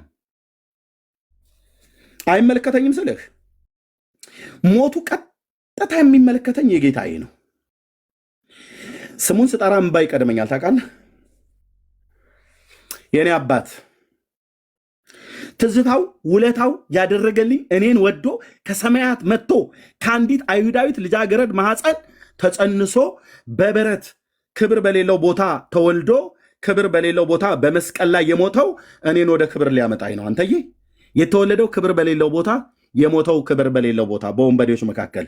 በረት ተወለደ፣ በመስቀል መካከል በሽፍቶች በመስቀል ላይ በሽፍቶች መካከል ተሰቀለ። ሁለቱም ክብር የለውም ቦታው። የሞቱም ቦታ ክብር የለውም፣ የተወለደበትም ቦታ ክብር የለውም። በዘላለም ዙፋኑ ላይ የከበረ የሰማይ የምድር ፈጣሪ በመለኮቱ ከአብና ከመንፈስ ቅዱስ ጋር እኩል ትክክል የሆነ ባለመበላለጥ ባለመቀዳደም ከዘላለም የነበረ ጌታ እንዴት ለእኔ ሲል በበረት እንዴት ለእኔ ሲል በወንበዴዎች መካከል ምን ሊሆን ነው? ይህንን ሁሉ የሆነ ብለህ ስትል እኔን ወደ ክብር ሊያመጣ። ለዚህ ዕብራውያን መልእክት መጽሐፍ ምዕራፍ 2 ላይ ሲናገር የአምላኬ እግዚአብሔር ቃል ብዙ ልጆችን ወደ ክብር ሲያመጣ የመዳናቸውን ራስ በመከራ ይፈጽም ዘንድ ይላል። አየህ፣ እኔን ወደ ክብር አንተን ወደ ክብር ሊያመጣ የሞተው ኢየሱስ ነው። በቂ ከበቂ በላይ ነው። ሌላ ጋር ቅሉጥ አልሄድም። የእንትና መቀመጫዋ ሳሳ፣ ወገቧ ጎበጠ፣ አይኗ ተጎለጎለ፣ አንጎሏ ፈሰሰ፣ አንጀቷ ተጎተተ፣ የራሷ ጉዳይ። ስዕሏ እኮ ይልሃል ደግሞ ይመጣል። ስዕሏ ትናገር ነበር፣ ከበሮ ሲመቱ ይደንሱ ነበር፣ ይጨፍሩ ነበር ይላል። እኔ ባገኛት እቀዳታለሁ ስል ያችን ስዕል እቀዳታለሁ። እምደንስ ስዕል ታዲያ የምታደርግልኛለች? እኔ ከበሮ ሲመታ አየው ገብርኤል ሲንቀንቅ ትከሻውን እያየው ነው ይላል። ወንድሜ ተፋታኝ ስልህ ተፋታኝ ስለ መድኃኒዓለም ጎጃምኛ እስክስታና የሸዋ እስክስታ የሰላሌ ኦሮሞች ጭፈራ ገብርኤል ጨፍራል ብለህ መተህ እዚህ እኔ ጋ ይህንን የተረት ድርህን አታደራብኝም እኮ አልኩህ። ይኸው ይሏል። ነውር አይደለም እንዴ? ባዶ መቅረትስ አይሆንም ያለ ባዶ እየቀራችሁ እኮ ነው። የጊዜ ጉዳይ እንጂ ባዶ እየቀራችሁ ነው። ለምን? እግዚአብሔር ሲበቀል ህዝብን ከእጅ ነው የሚነጥቀው። ህዝብን ከእጅ ነው የሚነጥቀው። ይሄ በዚህ ነው ብላ ለምን አልመለሰችም? ለመመለስስ ምን ዝግጅት አለ? ያ ወጣት ከመካዱ በፊት ብዙ ወጣት እየሄደ ነው። የጊዜው ሶሻል ሚዲያ የምትከታተሉ በየአደባባይ ምናልባት አሁን እንድናገር ፕሮፓጋንዳ ነው የምትሉ ሊጥሩ ይችላላችሁ። ነገር ግን አይደለም። በግልጽ የማውቃቸው ሰዎች በፐርሰናል ማተባቸውን በአደባባይ የሚቆርጡ ብዙ ናቸው። በመቃስ አውጥተው የሚቆርጡ ማለት ነው። እነዚህ አላዳኗቸውም። እነዚህ አሁን ቲክቶክ ላይ የሚሯሯጡ ውርውር የሚሉ አልነበሩ? ባለፈው ላይ እናኬ እነዘኬ የምላችሁ የምትሏቸው ማለት አንዳቸውም አላስጣሏቸውም። ስራው እኮ ተሰርቷል ነው ብዬ የምልህ። ለጌታ ለመንፈስ ቅዱስ ክብር ይሆንለት። ጌታን ባርኩ። በራሳቸው አፍ ነው የሚመሰክሩት። ብራዘር እኔ ብነግርህ ፖለቲካ ነው ትለኛለህ። 10 ዓመት ውስጥ ምንም ለውጥ ላላመጣ ለምንደው እዚህ የምጮኸው? ብራዘር የተባረከች ቆንጅዬ ሚስት አለኝ። ከሷ ጋር ሄጄ አንድ ቢች ላይ ተኝቼ አይስክሬሜን እየላስኩኝ መዋል እኮ እችላለሁ። አየህ፣ የተጠራሁበት ዓላማ አለ፣ የተጠራሁበት ጥሪ አለ። ወንጌል ሰባኪነት ማለት ነው። ተረታቸውን እናደቀዋለን፣ እንፈጨዋለን፣ እውነትን እንሰብካለን። ምስክሩነት ውስጥ እነሱ ራሳቸው ናቸው የመሰክሩት። እኔ ብመሰክር ፕሮፓጋንዳ ነው፣ ውሸት ነው። ኤርሚያስ አንድ ሰው ማልዳት ስንት ሰው እንደሚድን ታውቃላችሁ? በውስጥ እዚህ ጋር አሁን እኛ እንደ አይነ 77 ቁጥር ጻፉ አንልም። የሚለቅሙ ለቃሚዎች ስለነበሩ አሁን በውስጥ ነው ጫወታው። በውስጥ ታቦት በውስጥ የታ ኦሪት ይከልል ዋ እያልን ከበሮ እንመታ እንደነበር አሁን በውስጥ ነው ጉዳዩ። አየ በራሳቸው አፍ ይመሰክራሉ። ብዙ ወጣት እየሄደብን ነው አሉ። ቀጥል። ስለዚህ ይሄ ነገር እስከ መቼ ነው? ባዶ እስከምንቀር ነው ወይ? ዝባላውን መመኑ እናንተ መሪዎቻችን ናችሁ። አሳዩን መርታችሁ። አሁን ህግ ክፍሉ ሲባል እኔ በጣም ነው እንባ የመጣው። እስከ ዛሬ ብዙ ነገር ለህግ መቅረብ ያለባቸው ነገራቶች ነበሩ። ቤተክርስቲያን ታገሳለች፣ ታጋሽ ናት። ምዕመኑ ግን አሁን ደክሟል በቃ። ስለዚህ እኔንም ጨምሮ ማለት ነው። ስለዚህ ይሄ በምን ጉዳይ ይታያል ነው። ሌላው ቤተክርስቲያን የምትሰደበው አሁን አይደለም። አሁን ዮናታን የሚባለውን እንደ አጋጣሚ ያገኘን እንጂ ዮናታን የሚያዘጋጀው በየአመቱ የሚዘጋጅ ፕሮግራም አለ፣ መልካም ወጣት የሚል ማለት ነው። ሐዋሳ ላይ አንድ ማዕከል ነው የገነባው። ትልቅ ነው፣ በጣም ትልቅ ነው። ሄዳችን አይቼዋለሁ እንደ አጋጣሚ ማለት ነው። በየጊዜው በየአመቱ ቤተክርስቲያን ይሳደባል። በየአመቱ ነው የሚዘጋጀው እና ከባለፈው ጉባኤ እናንተ የቤተክርስቲያን ሊቃውንትን ብፁዓን ሊቃነ ጳጳሳትን አያውቁም፣ አንተ ጋር መጥተው ይማሩ። ልክ ነው፣ እውነት ነው።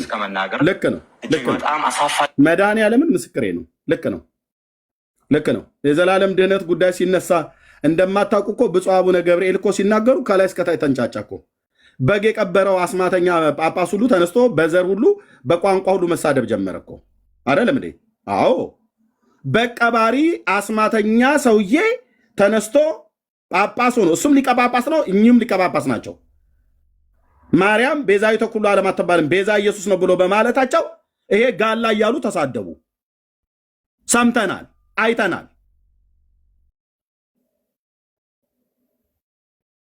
ነገረ ድነት የገባው ጳጳስ ነው እንደ አስኬማ የደፋ ሁሉ አይደለም።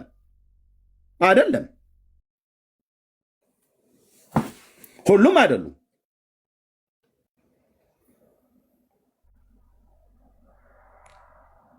እስከ መናገር ደረሳል። በኦርቶዶክስ ቤት የሚሄዱትም ሰዎች መረጃ አለ፣ ፎቶ አለ። በኦርቶዶክስ በነበርኩበት እምነት በደም ነበር የምንታጠበው እያሉ የሚናገሩ ማለት ነው። እነዚህ ሰዎች ለምን ለፍርድ አይቀርቡም? ብራዘር በደም መታጠብ ታወራለህ እንደ አንተ። ገዳም ውስጥ እኮ ሰው ለመስዋዕትነት ይቀርባል ብሎ እኮ ያሉት የኢትዮጵያ ኦርቶዶክስ ቤተክርስቲያን ቄስ ናቸው። እዚህ ሶሻል ሚዲያ ላይ መጥተው እነ ዘማርያም ዘለቀ ተነግሯቸው እንዴት እንደዚህ አይነት ነገር አደባባይ ላይ ታወጣላችሁ ብሎ የሚል ጽሁፍና ሪከርድ እጄ ላይ አለ።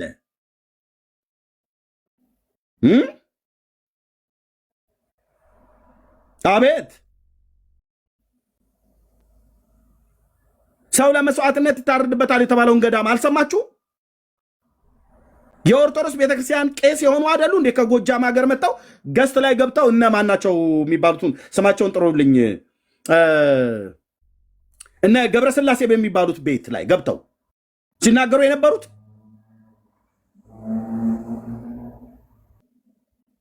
ፈትሹ ቤታችሁን፣ ህዝብ እያጣን ነው አሉ። እነኚህስ ይሳደባሉ እና የተኙት እነማን ናቸው? እኛ እኮ ነን። ስብከተ ወንጌል ነው የተኛው አይደለ እንጂ ጠቅላይ እየቀሰቀስናቸው እኮ ነው። ታዲያ አባቶቻችን ምን አደረጉ? አሁን እኔ ለእኔ አባት ናቸው በእድሜም ማለት ነው። በሃይማኖት እንኳን አንድ ባንሆንም ቀድሞ ግን አባቴ ብዬ የምጠራቸው ናቸው። በሃይማኖት ሊቀ ጳጳስ ናቸው። የኢትዮጵያ ኦርቶዶክስ ቤተክርስቲያን ስብከተ ወንጌል ኃላፊ ብፁዕ አቡነ ማርቆስ ተኝተናል አሉ።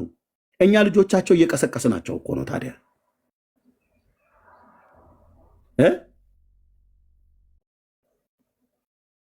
ስብከተ ወንጌሉ ተኝቷል።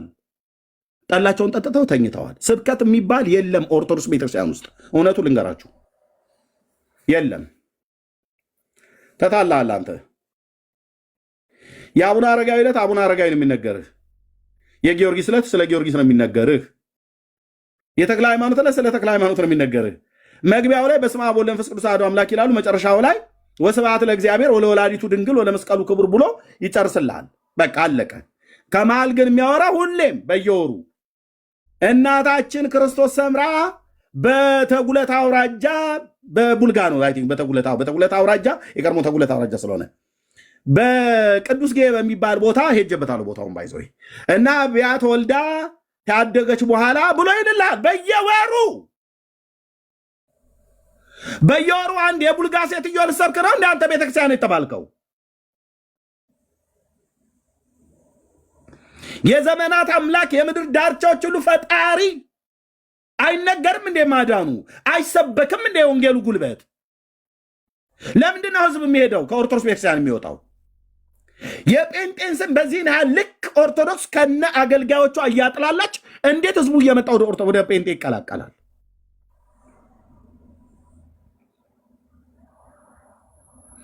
ተኝተን አሉ።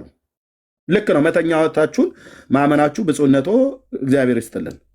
እንግዲህ የተኛውን ኤሊ በሳሙኤል በኩል ከቀሰቀሰው የተኙትን ብፁዕ አቡነ ማርቆስን በረኛው በኤርሚያስ በኩል እየቀሰቀሳቸው ነው። ይሰሙታል። ባይዘው ይሄንን ቤት ቅዱስ የእግዚአብሔር ልጅ ገናናው ኢየሱስ ምስክሬ ነው እኮ ይሰማሉ። ከእነንትና ጋር እደዋወላለሁ ብዬ አልነግርህም። ኦኬ አልነግርህም እኮ ነው ብዬ ልጄ ትንሽ ለዘብ አድርገው ምናምን ነገር ብለው የሚሉን እኮ አባቶች አሉ። ምን ለዘብ እናደርገዋለን? መጽሐፉን ገልጠን እናሳያለን። እና የተኙት እነማን ናቸው? እኛ እኮ ነን። አዎ ስብከተ ወንጌል ነው የተኛው።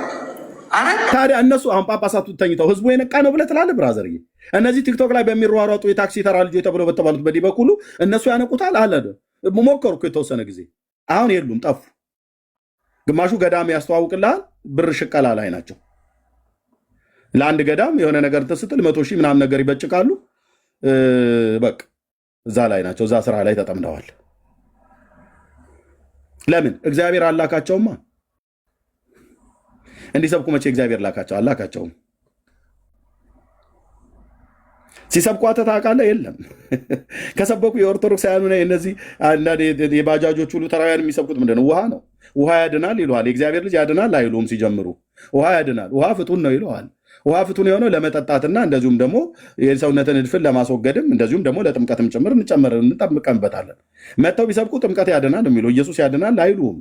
ለእነሱ አላርጂክ ነው። ኢየሱስ ያድናል ብሎ ስብከት ከዛ መጀመር በፍጹም ህዝቡን ታባልጉት እንዴ ነው የሚባለው። ያደግንበት እኮ ቤት ነው። አዎ። እና እሳቸው ተኝተው ህዝቡ ይነቃል እንዴ? እሳቸው እኮ የስብከተ ወንጌል ኃላፊ ናቸው። እሳቸው በተኙበት፣ ጳጳሱ በተኙበት ሌላው መምህር ይነቃል እንዴ? አይነቃም። መምህራኑና ጳጳሳቱ ለሽ ባሉበት ህዝቡ ይነቃል እንዴ? አይነቃም። እሳቸው ጨለማ ውስጥ ነን ይላል፣ ህዝቡ እኛን መጥቶ ይፎግረናል። ምን እያለ ኑ በብርሃኑ ተመላለሱ ተመላለሱ ይሉልናል። ይመጡና ቀጥሎ ያለው ግጥም ዳቦ እንድትልሱ ጠላ እንድትቀምሱ ካልሆነ በስተቀር ብርሃን አለ ብለህ ብትለኝ ጳጳሱ ድቅድቅ ጨለማ ውስጥ ነን ያለ ነው ብለዋል። ኑ በብርሃኑ ተመላለሱ ዳቦ እንድትቀምሱ አተላ እንድትልሱ ድርሳነ መስቀል ላይ እንደተጻፈው ማለት አተላ የሚለው ድርሳነ መስቀል ላይ ቃል በቃል ተጽፏል። ድርሳነ መድኃኔዓለም ወገድን ለመባቸው ላይ በግልጽ ተጽፏል። ጠላው እንኳን ብታጣ ጠላ የነበረበትን ማድጋውን በምላስ ብትለስ ትጸድቃለህ ይላል ድርሳነ መስቀል ላይ። እና ዝም ብዬ ያወራው እንዳይመስልህ። ኑ በብርሃኑ ተመላለሱ ዳቦ እንድትቀምሱ አተላ እንድትልሱ ኑ እንደዚህ ነው መሆን ያለበት መዝሙሩ ማለት ነው። በብርሃኑ ተመላለሱ ብለህ አባታችሁ ጨለማ ውስጥ ነው ያለ ነው ብለዋል። አንተ ጨለማ ውስጥ ሆነህ እኔን ወደ ጨለማ አትጥራኝ፣ ብርሃን በሆነው በጌታ በኢየሱስ ክርስቶስ አምኜ በእርሱ አለሁ።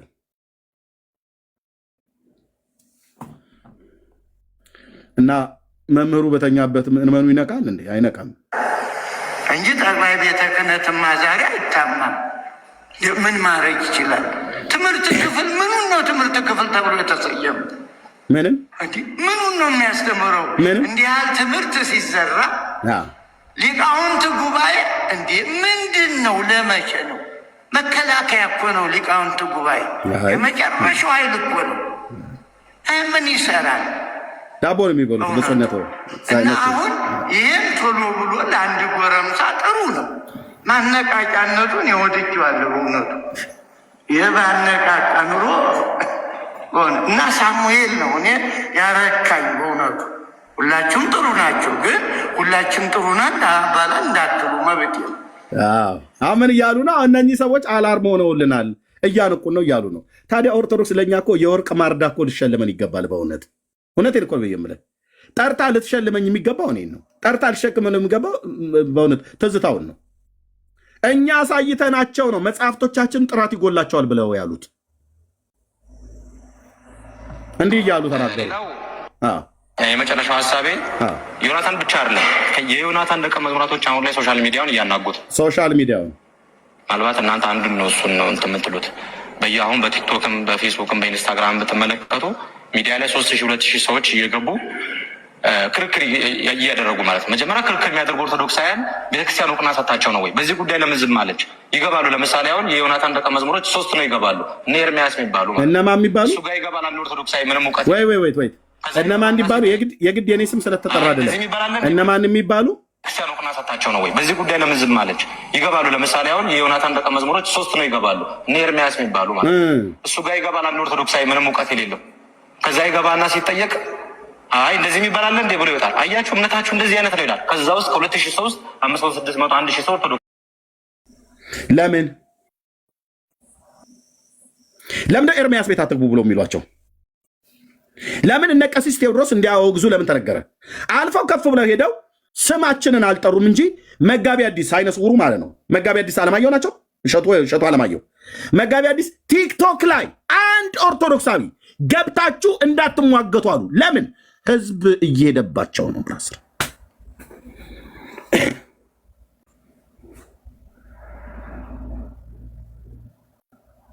ለኦርቶዶክስ መልስ እንሰጣለን ብላችሁ ቲክቶክ ላይ የምትገቡ ሰዎች አቁሙ፣ ስለመቤቴ አሉ መጋቢ አዲስ። ከላይ እስከታች እኮ ነው ያንጫጫኋቸው ከጌታ ጋር ከወንድሞቼም ጋር ሆነ። በምን? በራሳቸው መጽሐፍት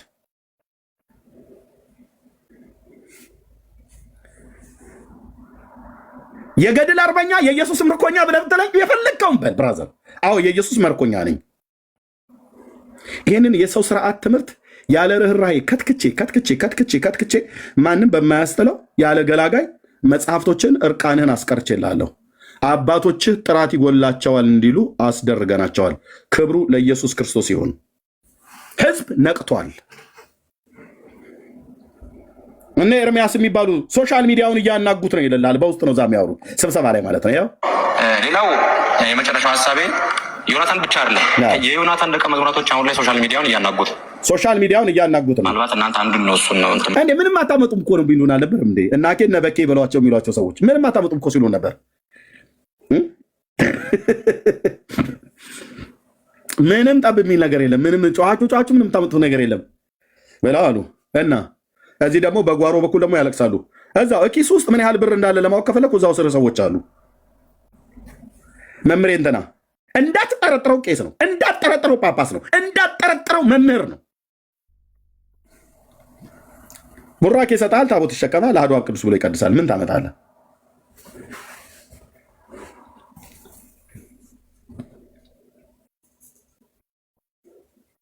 ታዲያም ሻልም እንደው ለጌታ ኢየሱስ ክርስቶስ ወንጌል እጅ መስጠት ነው።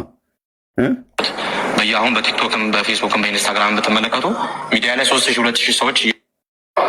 ሌላው የመጨረሻው ሀሳቤ ዮናታን ብቻ አይደለም፣ የዮናታን ደቀ መዝሙራቶች አሁን ላይ ሶሻል ሚዲያውን እያናጉት እንዴ እያናጉት። እናንተ አንዱን ነው እሱን ነው እንትን የምትሉት በየአሁን በቲክቶክም በፌስቡክም በኢንስታግራም ብትመለከቱ ሚዲያ ላይ 3000 2000 ሰዎች እየገቡ ክርክር እያደረጉ ማለት ነው። መጀመሪያ ክርክር የሚያደርጉ ኦርቶዶክሳውያን ቤተክርስቲያን እውቅና ሰጥታቸው ነው ወይ? በዚህ ጉዳይ ለምን ዝም አለች? ይገባሉ። ለምሳሌ አሁን የዮናታን ደቀ መዝሙሮች 3 ነው ይገባሉ። እነ ኤርሚያስ የሚባሉ ማለት ነው። እሱ ጋር ይገባል አንድ ኦርቶዶክሳዊ ምንም እውቀት የሌለው። ከዛ ይገባና ሲጠየቅ አይ እንደዚህ የሚባል አለ እንዴ ብሎ ይወጣል። አያችሁ እምነታችሁ እንደዚህ አይነት ነው። ለምን እናንተ አትገቡ ነበር? አንተ ቄስ አይደለ እንዴ? እነዚህ በኩሉ ለምን አይገቡ? እነ ቀሲስ ቴዎድሮስ ለምን አይገቡ? ይሄ ሲጎደፍር የነበረው ዲያቆን ሁሉ ስርዓት አስይዘነዋል። እናንተ ለምን አትገቡም? ቄሶቹ መነኮሳቱ ለምን አይገቡም? ገብታችሁም እኮ ቼክ ተደርጋችኋል። መጽሐፍቶቻችሁን ራሱ አታውቁትም። ታምረ ማርያም የሚባል መጽሐፍ እጄ ላይ እንደዚህ እስኪያረጅ ድረስ እኮ ያነበብኩት እኔ ነኝ ያነበብኩት እንደዚህ እስኪያረጅ ድረስ። የሆነ ቦታ ላይ አንድ ነገር ተንፍሳለሁ ብለህ ገልጠዋለሁ። አንተ ከውጭ ስማው ነው የምትሄደው። እኔ ግን አንብቤው እንደዚህ እስኪያረጅ ድረስ ታምረ ማርያም። ለምን? ይሄ መጽሐፍ ከመጽሐፍ ቅዱስ በላይ ዕለት ዕለት በቤተ ክርስቲያን ውስጥ ይነበባልና በጌታ እናት ስም የተጻፈ ግን ነገረ ድነትን አወራለሁ እያለ ከመጽሐፍ ቅዱስ አስተምሮት ጋር የተቀዣበረ ነገረ ድነትን ስለሚያስተምር እና እውቀት የሌለው ሲገባ እናንተም ታደርጋላችሁ። የማንጎ ፍሬ ታበጥራላችሁ። ካህናቱ ለምን አትገቡ?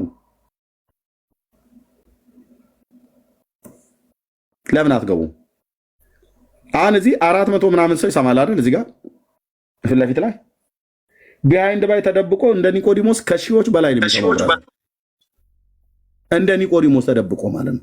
እንቅልፍ አልወስደው ብሎ ያለ ሁሉ አልጋ ላይ ሆኖ መምህራኑ ካህናቱ ሁሉ ጭምር ናቸው የሚሰሙት። የእግዚአብሔር ልጅ ኢየሱስ ምስክሬ ነው። ኢትዮጵያ ሌሊት አይደል? አዎ። ሁሉ ሰው አንተ ተኝቶ ይመስልሃል።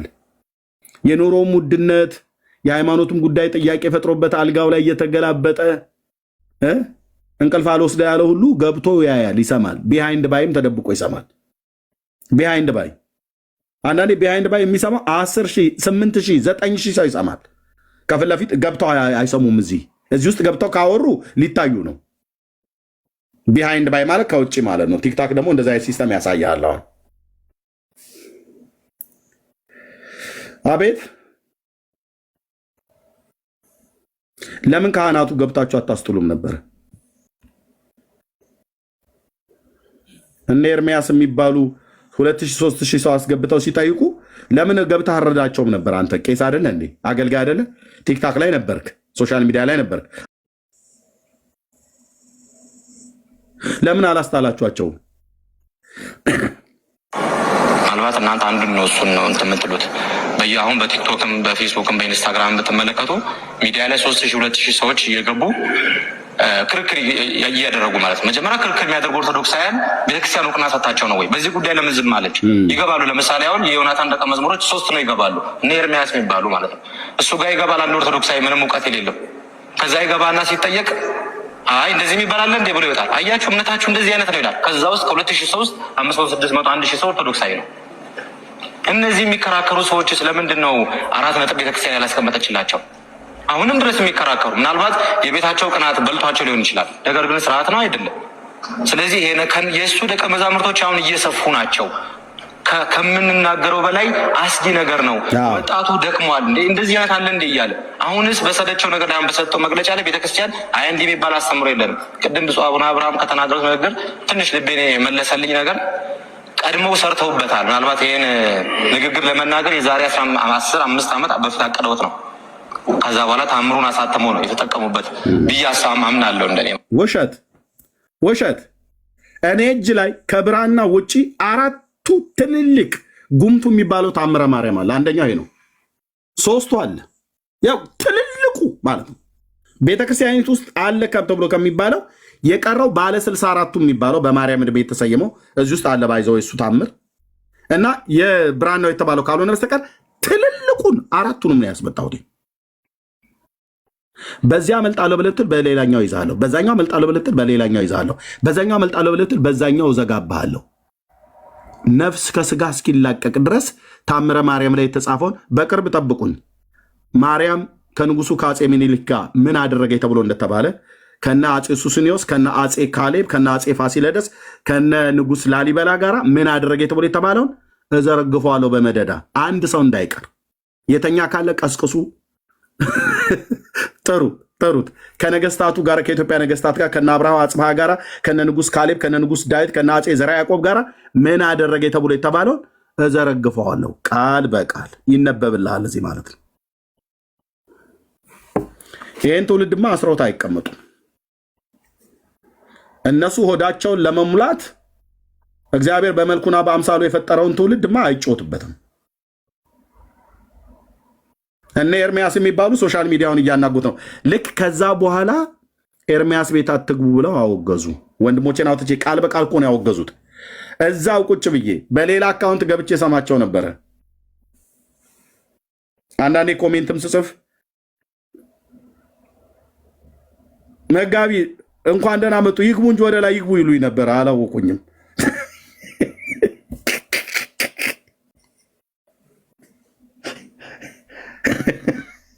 እንዴ ምክንያቱም በቤቱ ነው ያደግኩት። ቢሉን ለእኔ አትነግረኝም።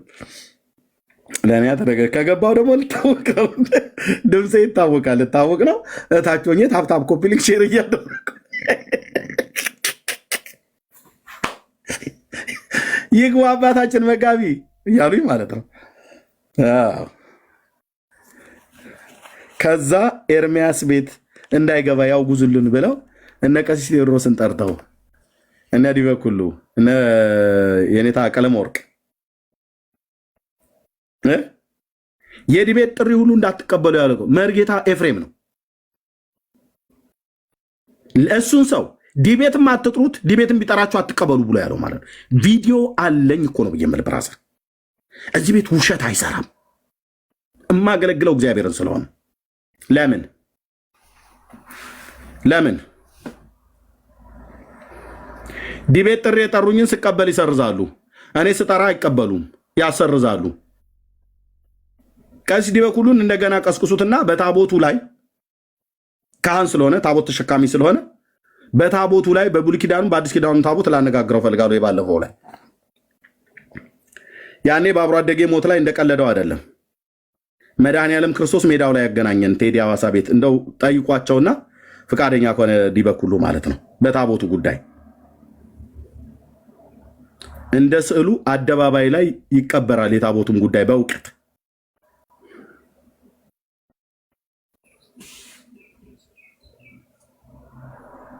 ሂዝ ፋስቲንግ እና ምን ይከለክለዋል? ሂዝ ፋስቲንግ ትለኛል እንዴ?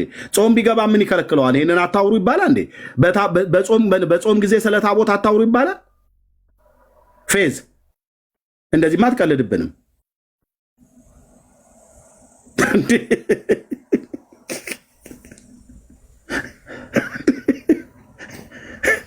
ኧረ ተወኝ በመድኃኒዓለም እንዲህማ ብለህ ሞራላቸውን እንትን አትስበረው።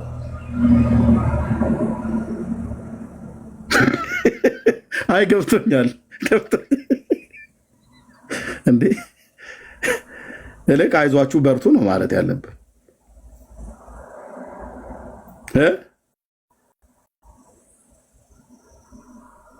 ዘማርያም ዘመሐመድ ይለኛል። ፈሪ ዲቤት ያሰረዘ ፈሪ 3 ሰዎችን ያሰረዘብኝ ይሄ ሰውዬ ነው። ዲበኩሉን ደምረው እና ዲያቆን ስዩምን ማለት ነው።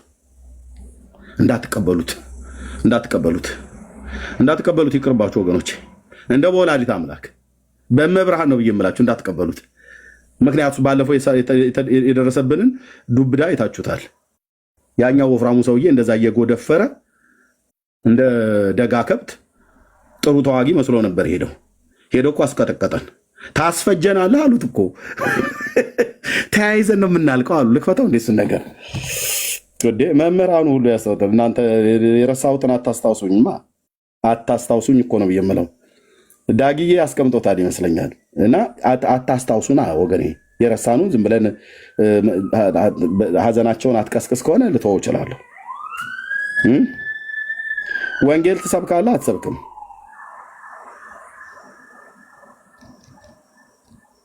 ወንጌል ትሰብካላችሁ አትሰብኩም? እንሰብካለን አንሰብክም? ተያይዘን ነው የምናልቀው ያሉበትን ቪዲዮ እዚህ ዳግዬ ፔጅ ላይ ያስቀመጠው ይመስለኛል። ካላወረደ እኔ ባገኝ ጭንቅላትን ነበር ማፈርጦ በምድር ማርያም እንምል ውሻ ሆን ብለን ያሰደብከን ሆን ብለን ሲሳይ ሆን ብለን ማርያምን መዶሻውን አለ። እኔ ባለመዶሻውን አለ የፈለግኩት። የቱ ጋር ነበረ? አንድ ቪዲዮ እኮ ነበረ። ያው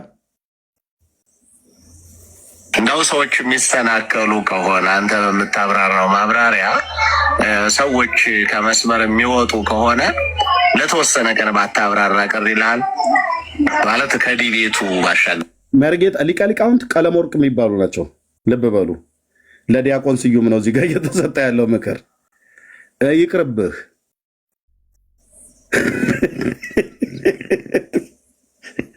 እያወቀው በቅርብ ጊዜ የደረሰብንን ጉድ እያወቅ አንተ ሌላኛው ሁለተኛው ደግሞ እንደ ጥቅምት ኮርማ ለመቀጥቀጥ ለምንድን የቸኮልከው እያሉት ነው። ወሩ ምን ነበር? ባለፈው ከፈሌ ጋር የተገናኘንበት ኮርማዎች የሚቀጠቀጡበት ጊዜ ነበር እንዴ? እኔ እንግዲህ ባላገር ልጅ ነኝ። በባላገርኛው ነው የማወራው።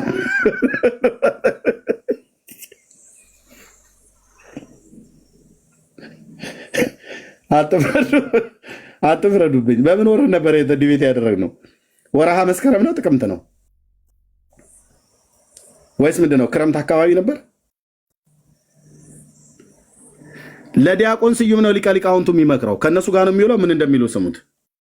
እንደው ሰው የሚሰናከሉ ከሆነ አንተ በምታብራራው ማብራሪያ ሰዎች ከመስመር የሚወጡ ከሆነ የተወሰነ ቀን ባታብራራ ቅር ይልሃል ማለት ከዲቤቱ ባሻገር ማለት ነው። ዲቤቱ እንዳለ ይቅርብህ፣ እሱ አብረን ተያይዘን ነው የምናልቀው እንጂ ስህተት ነው እኮ ሙሉ እንዴ። ዲቤቱ ይቅርብህ፣ ተያይዘን ነው የምናልቀው።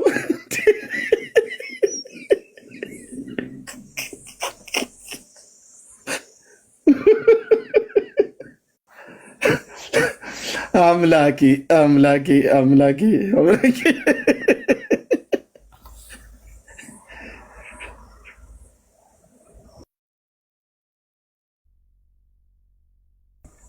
ይሁና አለች አሉ ቀበሮ ይላል የሀገራችን ሰው።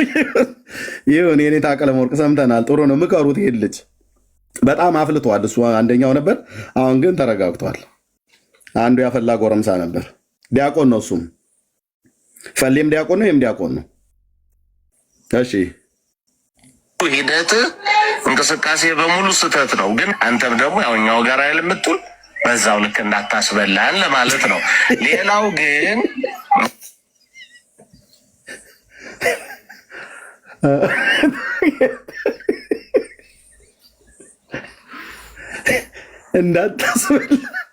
እንዳታስበላን።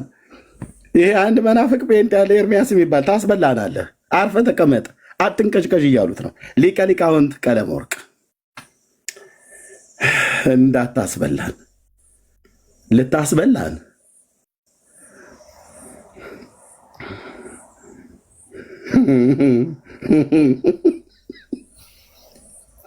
ምክር ይሰጥላል። እነዚህ ናቸው የዲቤትን ህግ እንግዲህ ያስቀሩት። ዲያቆን ስዩም ጥሪ ያቀረበልኝ እሱ ነው፣ ተቀበልኩት። አትግባ ብለው እነሱ ናቸው ያሉት። ደምረው አቀረበልኝ። እሱ እንኳን ዝም ብሎ ወዘልፈኒ ነገር ነው፣ ግን እሱም አቀረበልኝ፣ ተቀበልኩት። ደንፍቶ ማለት ነው። ዘማርያም ነው ያስቀረው። ይሄንንም ዘማርያምም ሌሎቹም ሙሉ ተረባርበው ቪዲዮ አለን እጃችን ላይ እነ ኢዮብ ዘሚካኤል ሁሉ እኛንን ቅርብ ላይ ያሉ ብለው ያሉት የጻፉት ጽሁፍ ሁሉ ስክሪንሾት አድርገን አስቀምጠነዋል። አቁም ከዚህ ሰውዬ ጋር ብለውት ማለት ነው። ከኔ ጋር ዲቤት እንዳያደርግ። ዲያቆን አልነበር እንዴ? ለምንድን ነው የፈራችሁት? መግጠም ነበረበት ከጴንጤው ጋር መጥቶ ከኤርሚያስ ጋር አይቀጡ ቅጣት ቀተን እንልክ ነበር ማለት ነው። ሁለተኛ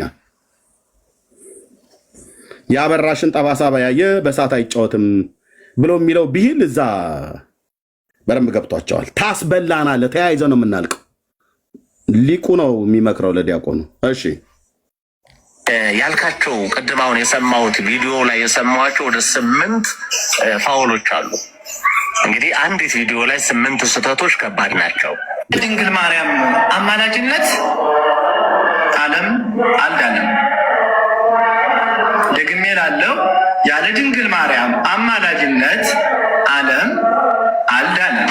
እቺ አስታውሳለሁ፣ ነፍሳቸውን ይማር በረከታቸው ይደርብንና የአንድ አባት ስብከት ናት። ያለወላዲተ አምላክ አማላጅነት ዓለም አይድን። በቃ ተጨማሪ ስብከት የለኝም። ልብ በሉ፣ የአንድ ግለሰብ ወሬ ናት ማለት ነው። እቺ ያለ ማርያም አማላጅነት ዓለም አይድን ብሎ የሚለው እንጂ የመጽሐፍ ትምህርት አይደለም። እኛን ግን ሲያበሽቁን ሲያደርቁን በየታክሲው ላይ ሁሉ እየለጠፉ በየፎቶ ላይ ሁሉ እየለጠፉ ሲያንቧችሮ የነበሩ ያውቃቸዋል። ሊቀ ሊቃውንት ቀለመወርቅ ያውቃቸዋል። እኛን አባት ሞተዋል አሉ። በባለፈው ተናግሬያለሁ። ወይ አንድ የሆነ የቃዠ ደብተራ የተናገረው ነው፣ ወይ ጫት ቅሞ የመረቀነ የታክሲ ወያኔ የተናገረው ጥቅስ ነው ብዬ ማለት ነው። ለብዙ ዘመን ተናግረናል። ሲፈለግ በራሳቸው መጽሐፍት ውስጥ እንኳን የለም። የአንድ ግለሰብ እንወዳቸዋለን። መልካም ሰው ነበሩ። እንዲያውም በዝምድናም ሳንጠጋጋ አንቀርም ይመስለኛል። የእሳቸው የግል ስብከት ናት ይቺ። ሄደዋል። ያለ ማርያም አማላጅነት ዓለም አይድንም ብሎ የሚለው የሊቀ ሊቃውንት ቀለመወርቅ የስጋ ዘመድ የሆኑ ሰውዬ ያወሩት የራሳቸው ወሬ ነው። የግለሰብ ወሬ አምጥተህ ስብከት ነው ብለህ እኔ ጋር ስትመጣ ሱሬን አውልቀህ ትሄዳለህ ማለት ነው። ትጥቅ ተፈቶ ማለት ነው። አምጣ ትባላለህ። በጴንጤ ፊት ስትቀርብ አምጣ፣ መጽሐፍ ቅዱሳዊ መረጃ ትባላለህ። በቃ እንኳንም አገኘን እችን ምንጯን ዘዋት ሄደዋል። ፍቅራቸውን ሲገልጡ ኖረዋል። ለአንተ ግን አትሆንም።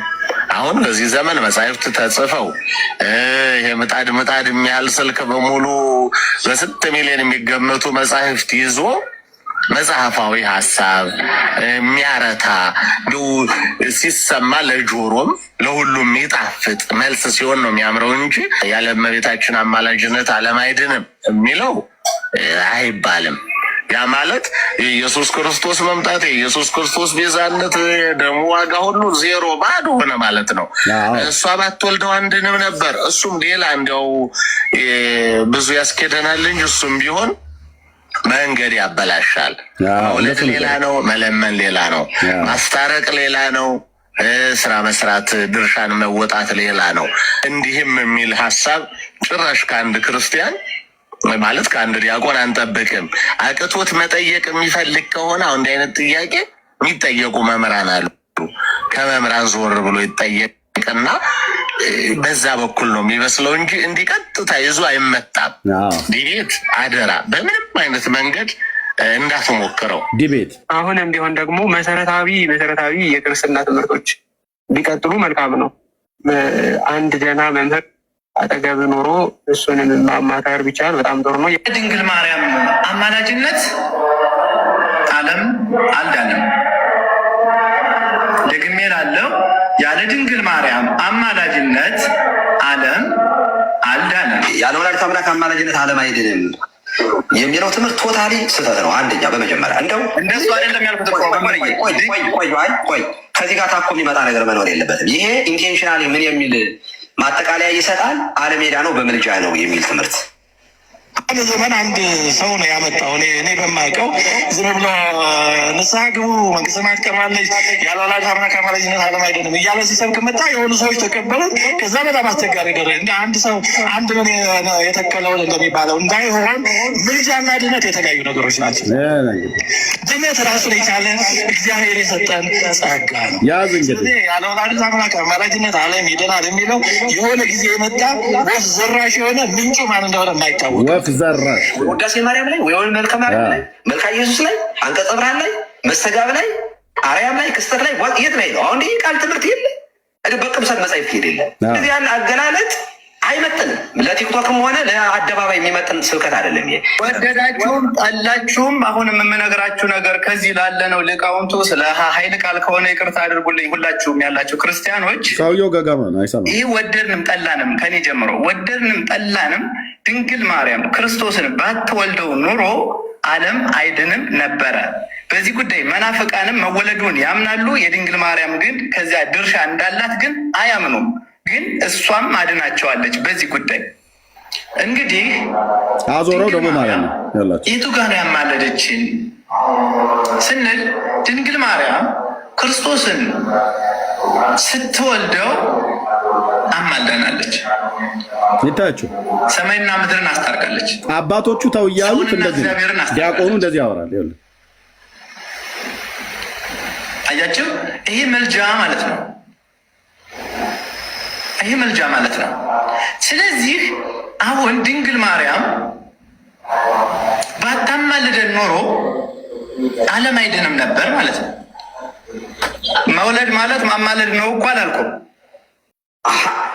እመቤታችን ያለ ወላዲተ አምላክ አማላጅነት ዓለም አልዳንም። ወደዳችሁም ጠላችሁ ማልክና እንዴት ነው ያማለደችን ካላችሁ ጌታን ስለወለደች ነው። መውለድና ማማለድ አንድ ነው። እኔ ይቅርታ አድርግልኝና በጣም አሁን ባስተላለፍኩ ቪዲዮ ላይ እንዳለ የመበለት ወሬ ማወራ ነው። የመበለት ወሬ አዎ፣ ሲሪየስ ነው።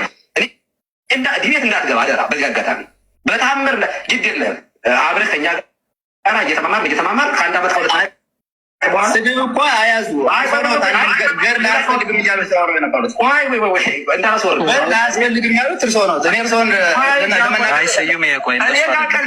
ሰዎች የሚሰናከሉ ከሆነ ምን አለ ዲቤት እንዳትገባሉት ቀሲ ዲበኩልም እንዳትገባሉ እንዳትገባ እዚህ በሙሉ ያስተሰውሰውት እና ያሬዳሉ በሙሉ እዚህ እነ ታላቁ ታናሹ መጋቢ ብሉይ አይመራ አሸብር እነ ክርስቶፎሮስ በሙሉ የቤተክርስቲያኒቱ አገልጋዮች ናቸው የተባሉ ደግሞ የሚሆኑ አንዳንዶቹ ከጥቂቶቹ በስተቀር ነው ያላቃቸውም፣ ግን አገልጋዮች የሆኑ በሙሉ እንዳትገባ ዲቤት። ከኤርሚያስ ጋር ዲቤት ይቅርብህ። ለምን ታስበላናለህ? ለምን ተያይዘን እናልቃለን?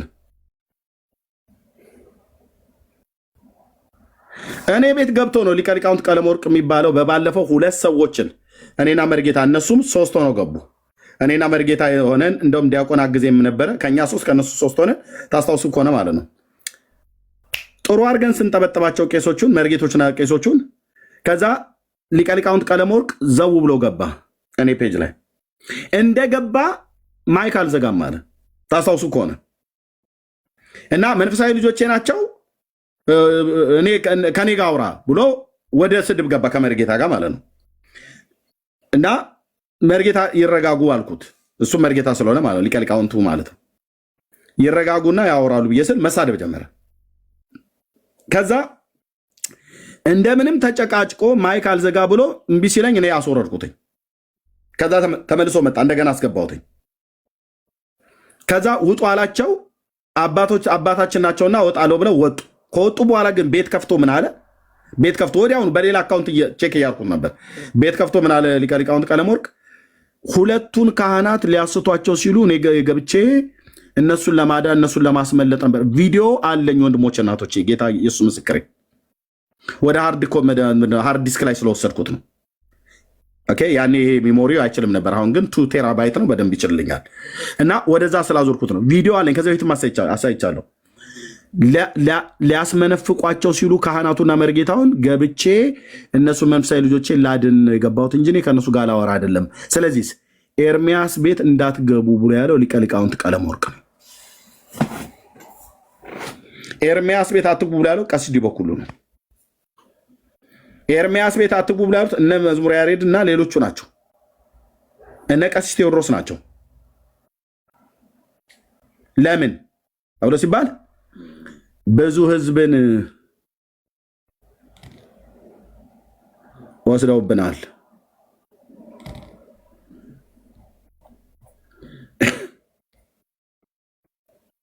የተሰቀለውን የአብ ልጅ ኢየሱስ ክርስቶስን ስበኩ።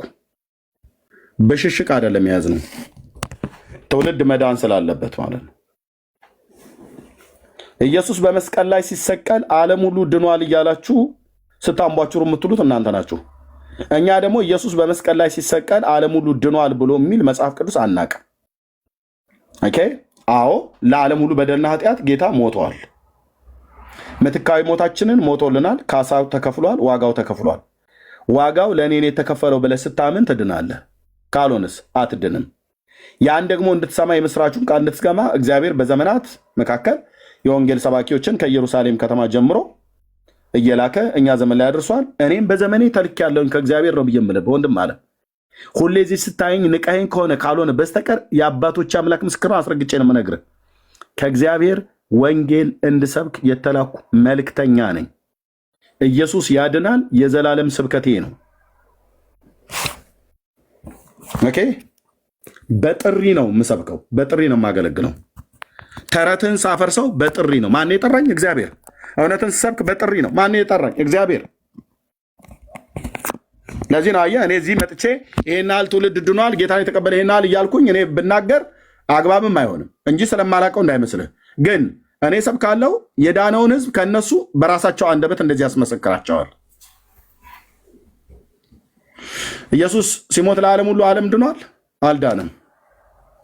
የመዳኑ ስራ ግን ቀራንዮ መስቀል ላይ ተሰርቷል። እንዲድኑ ግን ዓለም ኑ በእግዚአብሔር ልጅ በኢየሱስ ክርስቶስ እመኑ፣ በስሙ ብታምኑ ንስሐና የኃጢአት ይቅርታችሁን ታገኛላችሁ፣ ከዘላለም ጥፋት ትድናላችሁ ብሎ የሚለው ስብከት የኔም እዚህም ያሉ ወንድሞቼ እና እህቶቼ የወንጌላውያን አማኞች በዓለም ዙሪያ ሁሉ ያለ ስብከታችን ነው። ሰው በኢየሱስ ሳያምን አይድንም። ኢየሱስ መስቀል ላይ ብቻ ስለተሰቀለለት እስላም በእግዚአብሔር ልጅ ሳያምን አሕዛብ የሆነ ቡዳ፣ ሂንዱዝም፣ ዋቴቨር የትኛውም ቦታ ላይ ያለ አይድኑም። እንዲድኑ ነው ወንጌል የሚሰብከው። ካልተላኩ እንዴት ይሰብካሉ ብሎ ስለሚል ማለት ነው። ባልሰሙትስ እንዴት ያምናሉ ይላል ቅዱስ ጳውሎስ እኮ እንደዛ ነው ያለው። ሮሜ መልክ መጽሐፍ ምዕራፍ 10 ላይ እንደዛ ነው ያለው። ባልሰሙትስ እንዴት ያምናሉ? እስላሞች እኮ በጌታ በኢየሱስ ክርስቶስ ለመዳን መስማት አለባቸው። ምን? ስብከተ ወንጌል። ስብከተ ወንጌል ሳይሰሙ ድነዋል እኮ ብሎ የሚል እኮ ቄስ ነው ዲበኩሉና ተከታዮቹ ከሱ ጋር ዓለም ሁሉ ድነዋል ብለው የሚሉት የሰይጣን ትምህርት ነው። ወንድሞች እናቶች፣ ዕዳው ተከፍሎላል፣ ዋጋው ተከፍሎላል። አዎ ዋጋው ግን ለኔ ነው ብለህ ማመን አለብህ። ሞቱ ለኔ ምትካዊ ሞት የሞተው ነው ብለህ ስትል ስታምን ትድናለህ። ካልሆነስ አትድንም። አድንም። ለምሳሌ አይዶ ነው እንደው ጥሩ አድርጎ ከገለጠው አንድ ሰው ሸራተን አዲስ ሄዶ የአንድ ሳምንት የአልጋ ቤርጎ ማለት ነው መኝታ የመዋኛውን የምትጠጣውን ማኪያቶ የምትጠጣውን ለስላሳም የምትበላውን መብል የምትጫወትበትን የመዝናኛ ነገሮች በውስጡ ያሉትን ሁሉ በሙሉ ሂሳቡን በሙሉ ቢከፍልልህ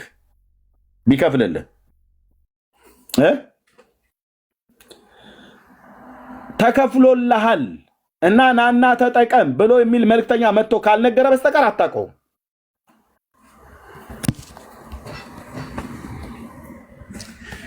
ሸራተን አዲስ እንትና የሚባለው ባለሀብት የአንድ ሳምንት ወይ የአንድ ወር ዘግቶልሃል። የሆቴሉንም የአልጋውን የመብሉም የቁርሱም የማታም የራትም የጠዋትም የቁርስም የሁሉንም ነገር የመጫወቻውንም የመዋኛውን ዋቴቨር የሚባሉትን ነገሮች ሂሳቡን ከፍሎልሃል ብሎ መልእክተኛ መጥቶ ሊነግር ይገባል። አንተ አልጋ ላይ ተኝተህ ምን እንደተሰራልህ አታውቅም፣ ምን እንደተከፈለልህ አታውቅም። መልእክተኛው ግን መጥቶ ሲነግር የት ነው የተከፈለው? ሸራተን።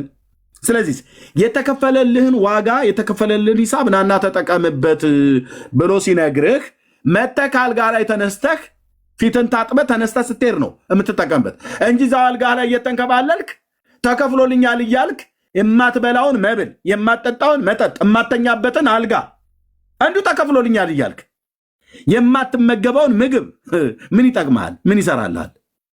በላ ተብለህ ብትባል አዎ በልቻለሁ ትላለህ። ሳትበላ ሳትጠጣ አዎ ጠጥቻለሁ ትላለህ አይባልም።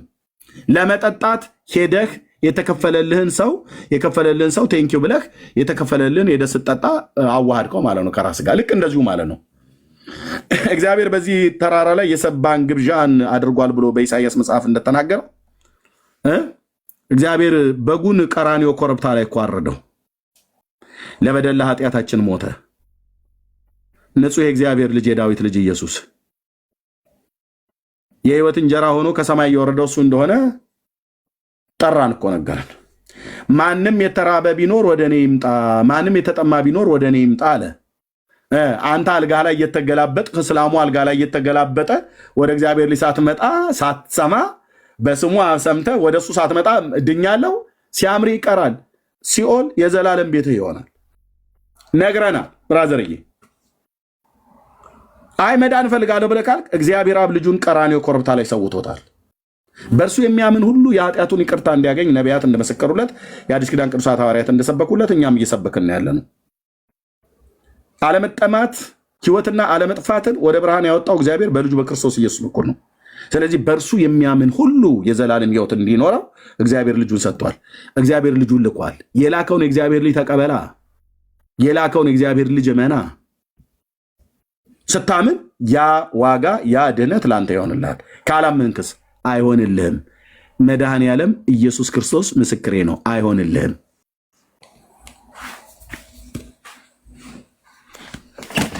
በየሃይማኖት ቤትህ አዳም በኤደን ገነት ባለው ቅጠል ስር እንደተደበቀ በየጎራጉሩ በየጥጋጥጉ በናርሴማ ጉያ በነተክለ ሃይማኖት ክንፍ ብለህ በምትለው ሰውዬ ከተደበክበት ውጣና አይቴሃለሁ ከአዳም ብሎ እንዳለው አዳሙ ወዴት አለህ ብሎ እንዳለው እዚህ ነኝ ያለሁትኝ አርሴማ በምትባል ሴትዮ ታምኜ ተማምኜ ብለህ የምትለውን ስጋ ለባሹን ክንዱ የሚያደርግ የተረገመ ነው ብሎ ዳዊት አልነገርም? ማነው ኤርሚያስ አልነገረህም እንዴ? እነ ዳዊትስ አልነገሩም እንዴ? እንዴት እሱን አላነበብከውም? በፍጡር ከመታመን ውጣና ና በእኔ ታመን ብሎ ያለህን የአባቶቻችንን አምላክ እሱን ስታምነውና ስትቀበለው ቀራንዮ ኮረብታ ላይ ለሰው ልጆች በደልና ኃጢአት ሞትን የቀመሰ የእኔ ጌታ ኢየሱስ ክርስቶስ እሱን ስታምነው ትድናለህ። ወደ እሱ ከመጣ ታርፋለህ። ወደ እሱ እስካልመጣ አታርፍም፣ አትድንም። በሕይወት ያለ ይመስልሃል? ሞታል። ዘላለምህ ያማረ ይመስልሃል? ዘላለምህ ተበላሽቷል። ኢየሱስ ክርስቶስ ለሰው ልጆች በደልና ኃጢአት ምትካዊ ሞታችንን ሞቶልናል ቀራንዮ ኮረብታ ላይ። ኦኬ ዕዳ መከፈሉን መተህ ይሄንን ዋጋ የከፈለው ለእኔ ነው ብለህ ለእኔ ነው ብለህ በልብህ እመን፣ በአፍህም መስክር። መጽሐፍ እንደዛ ነው የሚለው። ኢየሱስ ጌታ እንደሆነ በአፍህ ብትመሰክር እግዚአብሔርም ከሙታን እንዳስነሳው በልብ ብታምን ትድናለህ። ሰው በልቡ አምኖ ይጸድቃል፣ በአፉ መስክሮ ይድናል የተባለው አንዱ ጌታ የሁሉ ጌታ ነው። ለሚጠሩት ሁሉ ለሚጠሩት ሁሉ ባለጠጋ ነው። ለማይጠሩትስ አታገኘውም ማለት ነው። ለሚጠሩት ሁሉ ባለጠጋ ነው። የጌታን ስም የሚጠራ ይድናል ይላል። ካልጠራውስ አያድንም። ማረኝ የዳዊት ልጅ በለው እንጂ አንተ ተደፋና በአረብ ሽማግሌና በጎበጠች አሮጊት ፎቶ ፊት ከምትደፋ ማረኝ የዳዊት ልጅ በለው። ማረኝ የእግዚአብሔር ልጅ ማረኝ፣ ይቅር በለኝ፣ ለበደል ለኃጢአቴ የተሰዋህልኝ ለካ ምትካ የሞቴን የሞትክልኝ ቅጣቴን የተቀጣህልኝ ለካ አንተ ነበርክ። ማረኝ፣ እስከ ዛሬ ድረስ ላገኘሁት ሳፈነድድ ላገኘው ፍጥረት ስሰግድ የነበርኩበትን ባለማወቄ ወራት ስለሰራሁት በደልና ኃጢአት ሁሉ ይቅር በለኝ። አንጻይ ቀድሰኝ በፈሰሰው ክቡርና ንጹህ ደምህ ተቀበለኝ፣ እኔም እቀበልሃለሁ ዛሬ ወድጄና ፈቅጄ ብለህ በልብ ላይ ስትሾመው የዳዊት አምላክ ለዘላለም ያሳርፈሃል። እኔ ምስክር ነኝ። ወንድሞች እናቶች የዚህ ምስክሮች ናቸው። እንዲሁ በፉከራ በቀረርቶ የምናወራ ይመስላችኋል? ብራዘር ኤርሚያስ አይደክምህም እንዴት ላለ ሰው ነኝ፣ እንዴት አይደክመኝም? እና እንደዚህ ምንድነው ሁሉ ቀን እንደዚህ መለፍለፍተን የገባኝ ፍቅር የተቀበልኩት እውነት የቀመስነው እውነት እዚህ ያሉ ወንድሞቼ ወንጌላውያን በዓለም ዙሪያ የሚጮት ለምንድን ነው? አይደክማትም እንዴ መቅደስ ብሎ ቢል እንዴት ትደክማለች? የገባን ወንጌል የጠጣነው እውነት የተቀበልነው እውነት ማለት ነው። ማዳኑን፣ በጎነቱን፣ ፍቅሩን፣ ቸርነቱን፣ ምሕረቱን፣ ሰውን መውደዱን፣ የምሕረቱን ባለጠግነት፣ የፍቅሩን ባለጠግነት፣ የጸጋውን ባለጠግነት ተናግሬ እንዳልጨርሰው በዚህ አንድ እረኛ አፍ በኩል እግዚአብሔር መንፈስ ቅዱስ ስለረዳው እንጂ ብራዘር 3 ደቂቃ ማውራት ይከብዳል። ታውቁታላችሁ።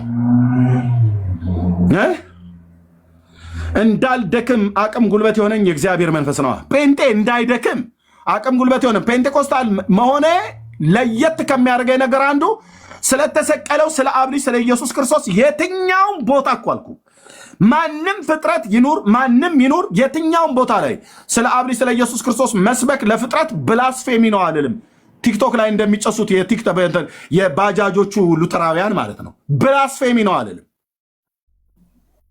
ለእነሱ ሁሉ ጭምር ወንጌል ይሰበካል።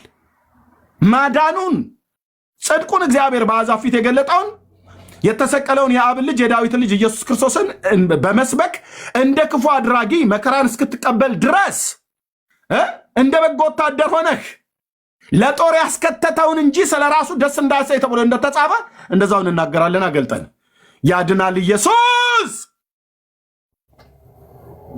ያድናል። ኤርሚያስ አይደክመውም ብለህ አልከኝ?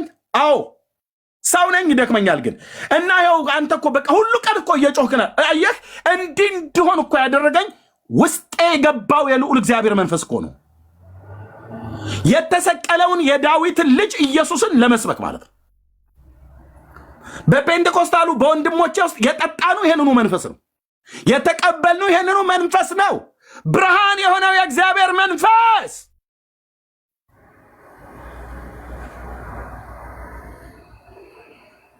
ስሜትማ ቢሆን ትደክማለህ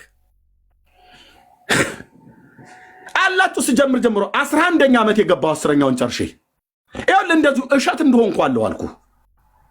ቴንኪው ሎርድ የኔ አባት እሸት እንደሆንኩ ኢየሱስን አውራ። እሸት እንደሆንክ ነው የምትቀጥለው። መጠንዛት የሚባል ነገር የለም። ድርቀት የሚባል ነገር የለም እኮ አልኩ። ኦ ሃሌሉያ። ኃይሌ እንደ ንስር ሲታደስ ነው የማውቀው። አንተ ስበክ ኢየሱስን ስልህ ተጠርተህ ከሆነ እሸት እንደሆንክ ነው የምትቀጥለው። ኢየሱስን መስበክ ግን ስታቆም መበስበስ ትጀምራለህ፣ መጠንዛት ትጀምራለህ፣ መጨስ ትጀምራለህ። እሳት ከውስጥ ይጠፋል። ትንሣኤውን አታወራም፣ ሞቱን አትናገርም፣ ማዳኑን አትናገርም፣ ዘላለማዊ ፍቅሩን አትናገርም። የፍቅሩን ባለጠግነት ስፋትና ርዝመቱን ከፍታውና ጥልቀቱን አሰብክም። እሳት ሲነካህ ነው የኔ አባት። እሳት ይንካ። በመጀመሪያ ስለ ኢየሱስ ለመስበክ መንፈስ ቅዱስ ይንካ። በመጀመሪያ ብራዘር፣ እንደ አንዳንዶቹ መንፈስ ቅዱስ ነካን ብለው ወንበር ሰብረው እንደሚነሱት ሰዎች አይደለም። በደንብ እኮ ነው የሚነካው አልኩ። እኔ ምስክር ነኝ። ፔንቴኮስታል ወንድሞቼና እህቶቼ ምስክሮች ናቸው። ምስክር ነን። አንተዬ ምስክር ነን። ስንቱ እርግማን፣ ስንቱ ስድብ፣ ስንቱ ማስፈራራት፣ ስንቱ ዛቻ ደረሰብኝ በዚህ 11 ዓመት ውስጥ። ያስቆመኝ ኃይል የለም። ለምን? የላከኝ ኢየሱስ ነው።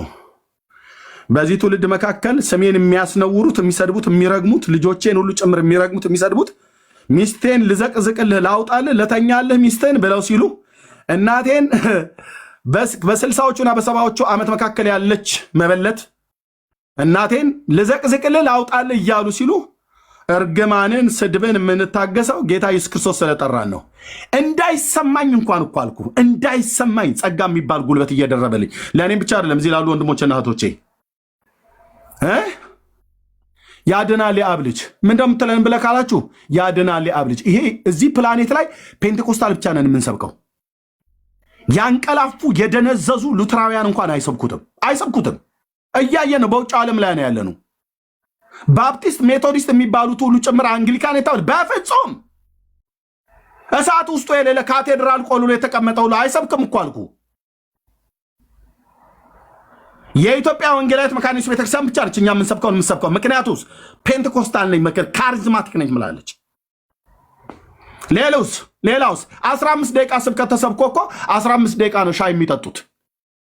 ውጭ ሀገር ነው እኔም ያለሁት ብራዘር።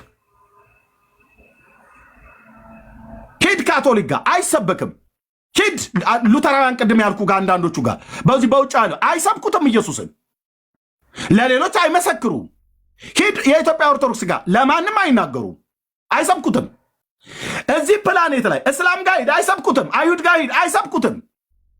እዚህ ፕላኔት ላይ እኔ ያለሁባቸው ፔንቴኮስታል በመንፈስ ቅዱስ በካሪዝማቲክስ እንቅስቃሴ የምናምን የመንፈስ ቅዱስ የጸጋ ስጦታ በላችን ላይ የወረደብን የልዑልን እግዚአብሔር የኢየሱስን ማዳንና ጌትነት ዕለት ዕለት እየሰበክን ይኸው ለእሸት እንዳደረገን አለን ነው ብዬ ለመድኃኔዓለም እንዲያርጎ ነው የሰራን።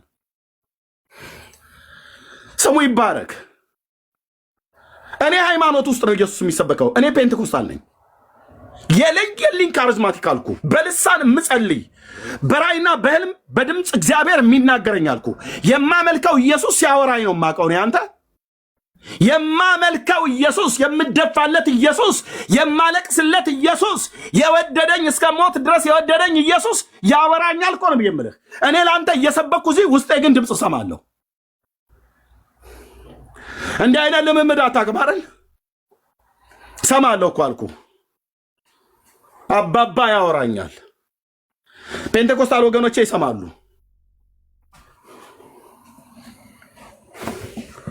የቻይና ጽሁፍ ብለህ ልታላግጥ ፈለክ አይደል? በልሳን ላይ ፊቴ አትቆምም።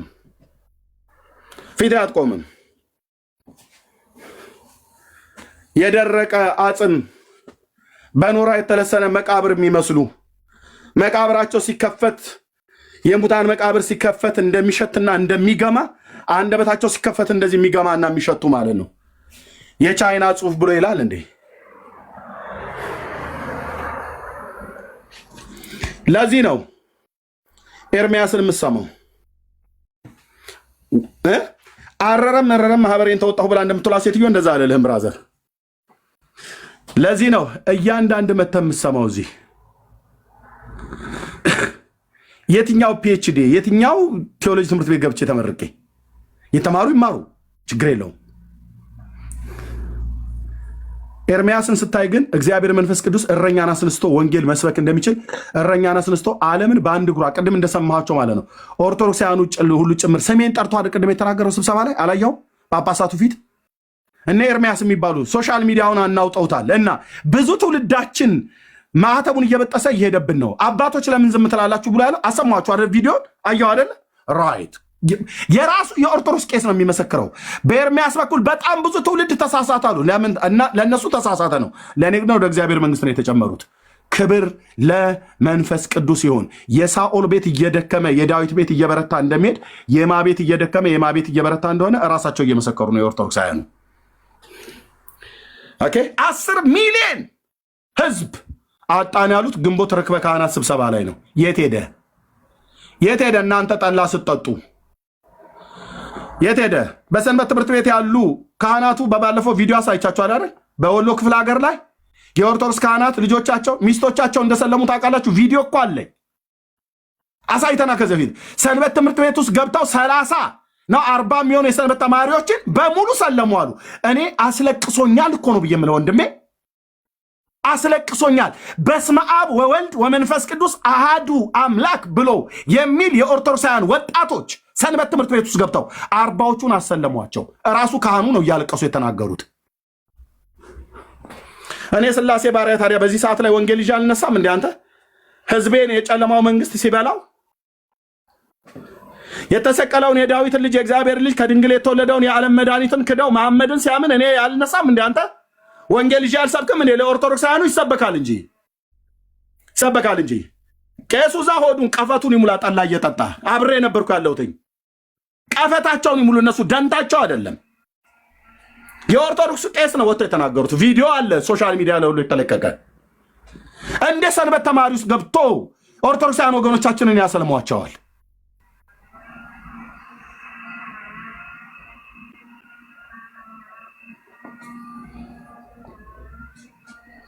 አንገበግብህም ወንድሜ? አይቆጫችሁም ወንድሞች ናቶች? ያው ዲበኩሉ የሚባለው ደብተራ ከጴንጤ ይልቅ ሙስሊም ይሻለኛል ብሎ ሲል ነበር በባለፈው። ስትፍቋቸው እንደዚህ ናቸው። ከክርስቶሳውያን መሐመዳውያን ይቀርቧቸዋል፣ ይበልጧቸዋል፣ ይመሰክሩላቸዋል።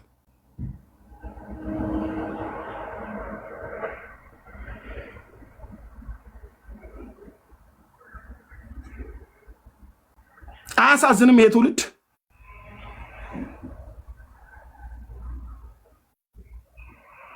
ቸሩ መድኃኔ ዓለም እኮ እያሉ ደረታቸውን እየደቁ እኮ እናቶች ገረገራ ጥግ ስር ሲያለቅሱ እኮ ነው የምታያቸው። ብራዘር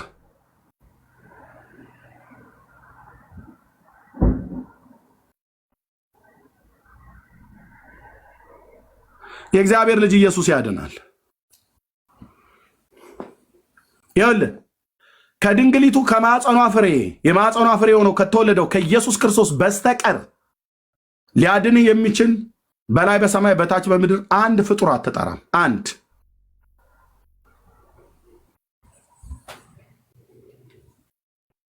በቃ እግዚአብሔር ልጁን ላከ። ልጁ መጥቶ ከድንግል ሴት ተወለደ። ለበደል ለኃጢአታችን በቀራንዮ መስቀል ላይ እንደዚህ ተሰቀለ። ስለ በደል ስለ ኃጢአታችን ሞተ፣ ተቀበረ። በቅዱሳት መጽሐፍ ተጽፎ እንደተገኘው በሶስተኛው ቀን ከሙታን ተነሳ። 40 ቀን ስለ እግዚአብሔር መንግስት እየሰበከ ወደ ሰማያት ወደ አባቱ አረገ። በስሙ ንስሐና የኃጢአት ይቅርታ ከያኔ ከኢየሩሳሌም ጀምሮ በሐዋርያት ጀመረ እስካሁኑ እስከ ኤርምያስ ድረስ ይሰበካል። እስከ መቅዲ ድረስ ይሰበካል። እስከ ወንድሜ ፋሲካ ወንጌላዊ ፋሲካ እስከነ ኤፊ ድረስ እስከነ ቢኒ እስከነ ሰናይ ድረስ ይሰበካል። እንቀጥላለን። ኢየሱስ ያድናል። ኢየሱስ ጌታ እኮ ነው ወንድሜ። በእውነት ቆንጅዬ እኮ ጌታ ነው። የውበት ሁሉ መደምደሚያ የሆነ ማለት ነው። ጌታ ነው፣ ጌታ ነው። ዘር ትውልዴ ለዚህ ጌታ ይገዛለት።